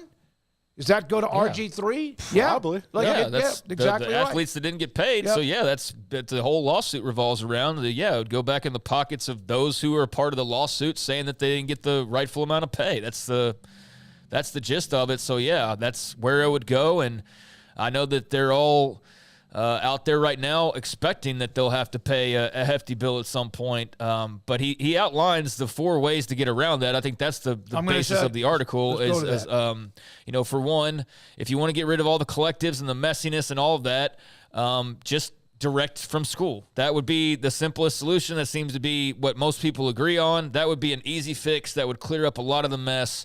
But there are obviously some that are hesitant to do that, but I agree with that fully. But, there's the other 4 possibilities that he outlines here as far as solving all of this crisis. So I guess you can get into those. Well, I'll read them. And conferences, NCAA economic regulations around compensation are eliminated, and the individual conferences compete with each other by setting their own regulations and rules, creating one marketplace standard for athlete compensation. Now, there probably will be some teams that don't want to do that, or even conferences. Number 2. I don't know why they wouldn't want to. They'd be all on the same page as opposed to now. To me, there are more schools that would rather be on the same page than those 10 or 12 that are on a different stratosphere. I agree. Right, but it's saying to have everybody, the schools come together and make their rules. Not the NCAA makes the rules that they abide by, but the schools make their rules and come to an agreement on what that looks like and how they pay their athletes. And so, I think that would be a simple answer to a lot of these questions as well. Is this giving more power to the schools, especially those that are going to be paid? Like, you don't need the schools who don't make any money and can barely pay athletes to have the same type of say that Georgia has and how people are getting paid, because they're not really going to be affected all that much. But for the schools that are going to be a part of that and are being hamstrung by the NCAA, have them take over the power of being able to lay out their own rules, ditch the collectives, have it all in-house, and let's get to business and stop talking about all these lawsuits every other day or so. So, giving more power to the conferences is one of his 4 possibilities that would help move this down the track. All right, number 2, employment. Athletes are made employees, or at the very least, they unionize in an effort to collectively bargain with their school or conference. We see a little bit of movement with that. Not sure how that ends up with, Dartmouth or others. Yeah, that's another way this could end up is athletes are deemed employees, and then all bets are off. That would be the decision, and you'd have to abide by that. And I know that's what a lot of them are trying or seeking to avoid. So that's not something, though, that's really in their control. They don't get to pick what that end result's going to be. So, if athletes are deemed employees, or they get together and unionize, then you're looking at collective bargaining. And that could be one route that this goes down as well, although I would think that would be the route that you would most like to avoid if you were the schools involved here. Number 3, revenue sharing, which I think Mac Rhodes has said that to us. I saw Troy Dannon mention that, among others. A settlement from the House case produces a revenue sharing model for athletes. That makes a lot of sense. Now, I'm not saying how much revenue sharing. The NFL, I think the players get like 51%, the owners get 49%, et cetera. That's how you also have your salary cap and how much money you can spend. I don't know what that number would be with the NCAA compared to the schools, the conferences, or the athletes, but revenue sharing to me seems like that makes almost like so much sense. Why is that not already being done? We know why, because they've been stubborn. Well, they're not going to give up money until they have to. I mean, I think that's been proven time and again. They're not going to do that, but they're about to have to pay $1 billion because they've been so damn arrogant. But what was the word you used? Have to. Yes, actually. Yeah, they're going to have to because the government's going to tell them you have no choice but to pay this money. But until they're forced to do that, they've proven time and again they're going to hold out and not do anything until they absolutely have to do it. But revenue sharing seems like of all the 4 possibilities that he laid out, I think you'd prefer that over full-blown employment. If you were these schools, I would think that would be a much better route. You avoid the unionization potentially.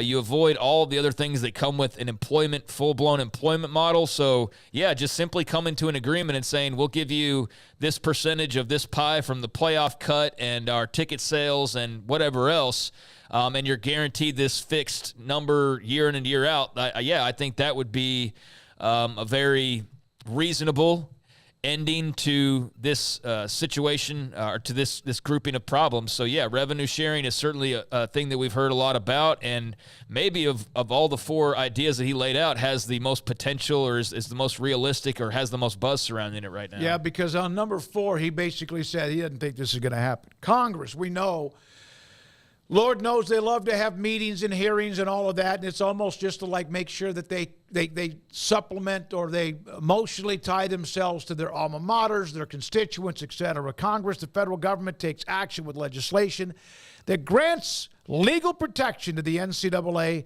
potentially creates a carve-out for college athletes to earn compensation, He goes, I think that is the least likely way until Congress can agree on anything else. I'm not sure they're going to agree on anything that would be good for college sports, which I agree on. Everyone else I know of agrees on that too. Yeah, so that's the 4th option that he outlined, and it does seem like it's the most unrealistic. He says it himself, as you just read off, and I think we are all sort of in the same spot where we're not entrusting the government or believing the government's going to come to the rescue and save college sports with just this wide sweeping, I guess, issuance of judgments on how the rules are going to be moving forward. I think that's the least likely. Now, it is a solution potentially, and that's obviously the one that they've been pursuing the most these last few years as this has all started to build, is the hope that Congress will come in and save them. But time and again, that is not the case, and it's not looking like that's going to change much because I don't think Congress is going to have as much interest in this moving forward over the next several months given our election. So I think the little window that you had where maybe something could happen for those wishing and hoping that would be the case, I don't know if it's come and gone already. It's definitely arrived. I don't know if it's completely left, but it's about to. It's about to, and I mean, if it hasn't already in a matter of weeks, if not months, because all attention is going to be paid to much bigger issues, more important to this country than college football's rules. But that one has been the pipe dream basically. So, I mean, looking at the 4 options, the conferences, regulating their own sets of rules and creating a marketplace. I just wonder how that works with the NCAA and getting away from the NCAA, but that seems feasible, and that seems almost like something that we've heard kind of just floated from time to time in the grand picture of what does this all look like moving forward. There has been thrown out there the idea of like less NCAA, more of Georgia, Alabama, Texas, Oklahoma putting together their own heads and deciding this is how it's going to be. But there's obviously some catches to that and a lot of questions you would have to answer, but that's reasonable. The employment model, they obviously don't want to go that route, but that's probably the one you go, yeah, if they just agreed to it, we'd be done and over with, but they don't want to do that. And then the revenue sharing, that seems the most likely and the one that we're probably, if we were ranking these, I'd say revenue sharing. I'd say a standard marketplace. The conferences get to control. And then I'd say, let me ask you what's employment, full-blown employment, and then I'd say Congress in order of most likely or most reasonable. All right, you guys have teams now that are a part of the SEC, Oklahoma, LSU. Mine is my favorite SEC. team is in the Big Ten. I'm not going to do that. Whoever, though, there's four major conferences. And Oregon State, Washington State lingering, twisting in the wind, but they got money for the next year or two. Mm-hmm. Do you think if they were to leave it up to the conferences to do it themselves, and all conferences have their own different rules, do they all have are they all going to be close to the same standard marketplace, or because the Big Ten and SEC has more money, whatever they have is a salary cap or whatever is going to be an extra $50 million a year or 10 or 5? I think Does that make sense? Yeah, I think the SEC and the Big Ten would leverage the extra revenue they're going to make sure that they're already getting the quote-unquote top athletes, but they're going to secure those with that, saying that if you come over here, we can pay you more than you would be able to make if you were going to the ACC or the Big 12. So, yeah, they would definitely leverage it. Because the ACC, the Big 12 are not going to get one. They're going to want a different standard than the SEC and Big 10 can afford. You're going to have to. Yeah, I mean, I don't know. I don't know what that would even look like because, we don't have the slightest. And the SEC and Big 10 aren't going to want to have them involved in the conversation. No. Yeah. Like I said, I don't know. I mean, we'd have to cross that bridge to know for sure what that would even look like. And so I would think more on that if we actually started to approach a situation where that becomes likely. But there's nothing in play right now, to y'all's point, about this whole thing that leads me to believe that they're going to sit there and worry too much about the Big 12 or the Pac-2 or even the ACC for that matter. While we all know they're plotting behind the scenes to at least some degree based on all of the evidence of the last, let's just say 5 to 10 years, that we know that there's a no comment or just a slight smile out of the one side of your mouth, and the next thing you know, you're making plans to poach, School A or School B from the ACC when the time comes. So, yeah, I mean, I think they're always going to wield the most power. That's never going to get relinquished now at this stage, and they're going to want it to favor them. And so I don't know how a marketplace standard would work or how all of that would even come to be. But first things first, to even get to that point, you'd have to basically put this in the hands of the conferences themselves to try and figure out how to create this situation. So I think that's still not the most likely. I think the revenue sharing is probably the easiest route to go. But, I mean, to what you're saying, that would be interesting. I just don't even know because we're not even close to that. You know what I'm saying? That conversation. So it's hard to say what the Big Ten or SEC would do or how it. I guess my biggest mystery is how would it even work? Like, what are we exactly talking about? Do they all come to an agreement on a salary cap for college football, or is it just like what would that be? I would need more details. They're not going to agree to that because Texas is going to want more money to spend, or Georgia, Alabama. Well, that's why I say than maybe Vanderbilt or Mississippi State. Well, that's why I say it's hard to say what that would even look like. Those schools can, if they can, right? They can spend as much as they want. They can do whatever they want. They're getting the same amount of money when it comes to the TV deal within the SEC. Although it does appear that might even change in the future, that even those conferences that have always protected their own might get to a point where there's also layers of how much revenue is split based on what you bring in. Here's what he said, Jeffrey Kessler, again, who's the attorney on this $1 billion back pay that might eventually get to a jury. Changes here. It's not going to stay the same. It's already different. The best thing that everybody should think about is, okay, how can we make this change the most positive for everyone involved? Now, they don't always think about how and what is good for everyone involved. Stop living a vision that doesn't exist. Face the realities, because it's going to happen. This is where it gets dark. The question is, are you going to be part of that change or not be part of the change? A deadline looms. If we get to December, this is the attorney trying this, the one who's handling the case. If we get to December and nothing else has happened, we are going to win before a jury in December. and we're going to win before a jury in January. In other words, if it gets to a jury, no matter what, and the NCAA doesn't get up their ass along with its members and figure this out, they're going to have $1 billion back pay that they're going to have to owe. So why not fix that? And again, it's like anything else. Player wants $10 million a year. Team wants to pay him $8.5 million a year. You go to arbitration, okay. But you don't really get to the table until it's deadline. You better make a decision, right? Well, like based on history, contract. that's exactly what they're going to do. They're going to get to December and January and be like, we tried. We just didn't want to, I mean, that's basically what's happened time and time again. And we know their history with lawsuits. So, yeah, the smart thing to do would be to follow one of these 4 paths he's sort of laid out. I think the revenue sharing, again, is still the simplest.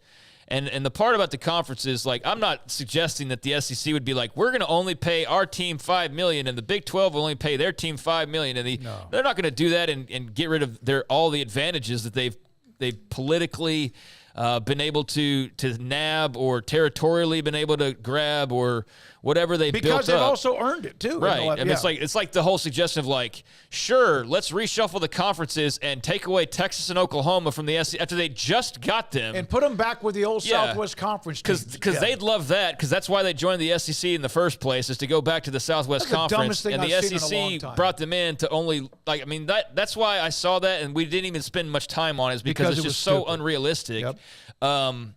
So, I mean, I don't suggest that. I think what they were saying there is just everybody's on the same page with what the rules are. And so that's feasible too. But, yeah, the revenue sharing seems to be the simplest. And it points out in the article of how we brought it up about the strength and conditioning coach. Well, we can't pay women's basketball because we're spending this much money. Well, then shave off $500,000 from the strength coach and use it to help pay women's basketball. That's the NCAA and the schools just positioning this like, we're so broke and poor, we can't afford to do this or do that. It's like, no, your salaries got so exorbitant and your other expenses that you're trying to act poor, when in reality, you've got plenty of money. You just don't want to give up any of it and have to spread it around more than you already do. All right, that brings me to part of that article was this. If football's bringing in all the money, why should they have to share it? Well, because of Title IX. You have to be able to fund the other particular sports because of Title IX. And there were some changes with that today, but nothing like as far as the revenue. Behringer, the Big Ten's an honest conference. We'll follow the rules because we'll make them. And then form the alliance and then stab both the Pac-12 and ACC in the back soon after that. Yeah, that was some slick stuff, wasn't it? Kevin Warren. Wasn't it? Yeah, that was super slick, and people just kind of like even just fly by that whole chapter like it didn't even happen, but it very much happened. It felt like a fever dream because it was mostly during COVID, but it's absolutely the way that it went to your summary there. So yeah, I mean the conferences trusting each other. That's hard to imagine. You're definitely not going to see the Big Ten or SEC give up any ground, especially given all that they've gained here in recent years. So I think that, again, that conference, that solution would be more about just, hey, we all have the same system in place. Certainly others have more money to spend. There wouldn't be a salary cap, but you're at least all operating on the same plane as opposed to kind of the way that it is right now. So there's legit solutions there. There's legit ends to a lot of the problems that they're facing right now. And gosh almighty, how great would it be to not talk about a lawsuit every day? But will the NCAA, swallow their pride and not until, as you said, they have actually act before it's too late and before they have a gun to their heads and have no choice but to act? I mean, history says no, but when we come to this point in December or January, and if we're still here, we're going to point back at this article and various others and go, you had your chance. You had your chance, and you decided not to take it. So they have time right now. Here's your chance. You know the possible outcomes and how ugly this could get if all these schools did have to end up paying this $1 billion back. Even the richest ones aren't wanting to hit that tab. Not even Alabama and Texas want to write a check for $14 million that's less to pay off a coach because they want to fire him. They'll be Here's fine. The thing about it. Yeah. Here's the thing about it. I play golf with some guys, and there's a handful of them that are attorneys. You know what? Every one of them, when I say, hey, when was the last time you went to trial? Almost every one of them say to me, you don't want to go to trial. Yeah. Even if you have a locked-in case, because you never know what the judge or jury is going to say. You never want to go to trial, whether it's a real estate argument whether it's a lawsuit about something civil, whatever, you don't want to go to trial. You do everything you can to settle it, and then that way everybody kind of gets to walk away with their legs and their arms. And as we've seen, just based on history, NCAA is not winning this case. I mean, they are not going to win this case, or many of the others, if any of the others. So, yeah, their best bet is to find a settlement, and they're going to have to swallow their pride to some extent, and the athletes are going to get more and more than they have already. And, again, a lot of that's overdue. So it seems simple. Even Charlie Baker, he points out in the article, says that revenue sharing is the best route. So they know what the deal is. It's just a matter of, I guess, acting and following through. How to get to it. How do you write the rules? Mac Rhodes has said it. Troy Dannon has said it. By the way, thank you very much. I was who was that brought that up? I was on Heartland Sports with Pete Mundo. He ran that. I think it was yesterday. Thank you very much for bringing that up. And that was Bobby B. And some of you have talked about serving our country. We love you when you have. Love those who do, and we appreciate your sacrifice along the way. Garrett Ross, great job today. Paul's back on Monday. Craig, done. Appreciate it. Emery Winters dialing up 365 Sports tonight, 10:30 tonight on the local CW. I have to ask you a question before we go here, because this has been one of the longest weeks of all time, because I've never had an energy dump like Wait a minute. I have Define coming off dump. of. Huh? You're talking. Oh, okay. I get what you're saying. Energy dump. Okay. What did you think I said? No, I was just joking. Okay. So I've never had an energy dump like the last week, because there was so much buildup for my sister's wedding, like a year buildup, and it finally came and went. And I think people who have gotten married or have had their daughters, sons, whatever, you just know, like, all that planning, and all of a sudden, boom, it's over, and it's just like real life returns. So it's been a weird week. I think we finally got our bearings about ourselves. But you haven't said one thing about it. How was it to see your daughter walk down the aisle and get married? I think because I was numb from it. You're right, and just imagine what Jennifer and Daniel went through, or everyone else involved. Congratulations to the newlywed couple. Yeah, those two. And by the way, Daniel watches us, and so does Jennifer on occasion with a segment or two. So Daniel and Jennifer Golden. It was a phenomenal wedding from start to finish. It was incredible. When I got home Sunday afternoon about 2:30, 3, 4 o'clock, I wanted to lay down and just pass out with a nap. I didn't. So when I went to bed that night, I crashed and slept better than I have, really, even no matter what was on my mind, than I have in a long, long time. The first 3 or 4 days of this week, it was a freaking grind from, not just because of getting guests or topics or whatever. It was just to get back in a mode. I have had more energy today than I've had at any time combined the last 4 days. And I think it's just because I'm in my own place now, being able to do what I normally do. But I look forward to the break we're about to have here in 5 minutes, because I'm going to try to play golf, weather permitting. I'm going to try to enjoy it. I'm going to cook a steak on the grill. And I might even have myself a drink at some point later on this weekend. Yeah, I know not everybody listens religiously or even knew that we had somebody pretty special get married, but I wanted to point that out because we hadn't said anything about it, and now we're coming up on it's a week later now, all of a sudden, and it's been a long week. I mean, again, that vacuum of energy, of all the anticipation and the anxiety, and is it going to go okay, and then it happens, and it happens so fast, and then you're just on the other side of it, and it's like, it's just a different kind of world. So it's been an interesting few days, but I definitely am feeling better today and ready to get back into a routine. I'm clear-minded. Yeah. I am. I'm like, okay, I got things to do, and it just finally is here. And thank you, and also for Jennifer and Daniel for the weekend that was truly incredible. And some of you giving them your congrats. Yeah, thank you. Congratulations to the bride and groom. Wet Blanket, Paxton, Allen, Bobby B, all of you. It was a good deal. We're happy. We're also happy it's over because it was such a thing. But it's yeah, man, it's one of those things that just flies by once you get into it. And so, I wanted to touch on that before we head out this week. Absolutely. So enjoy your weekend. We'll be back Monday. Who knows what will be the discussion, although next week is the week of the NFL draft for everyone. Garrett, Emery, Paul's back Monday, Jack McKenzie. We'll have much more to get to, and I think we will have maybe a couple of head coaches that I don't yet know the dates, or I won't say exactly, but we're going to have a good half of the Big 12 coaches in the next couple of weeks, too, as all the spring stuff starts to wrap up and the portal. For Craig Smoak, Jennifer and Daniel Golden, I'm David Smoak. Good night on 365 Sports. Hit that subscribe button, please.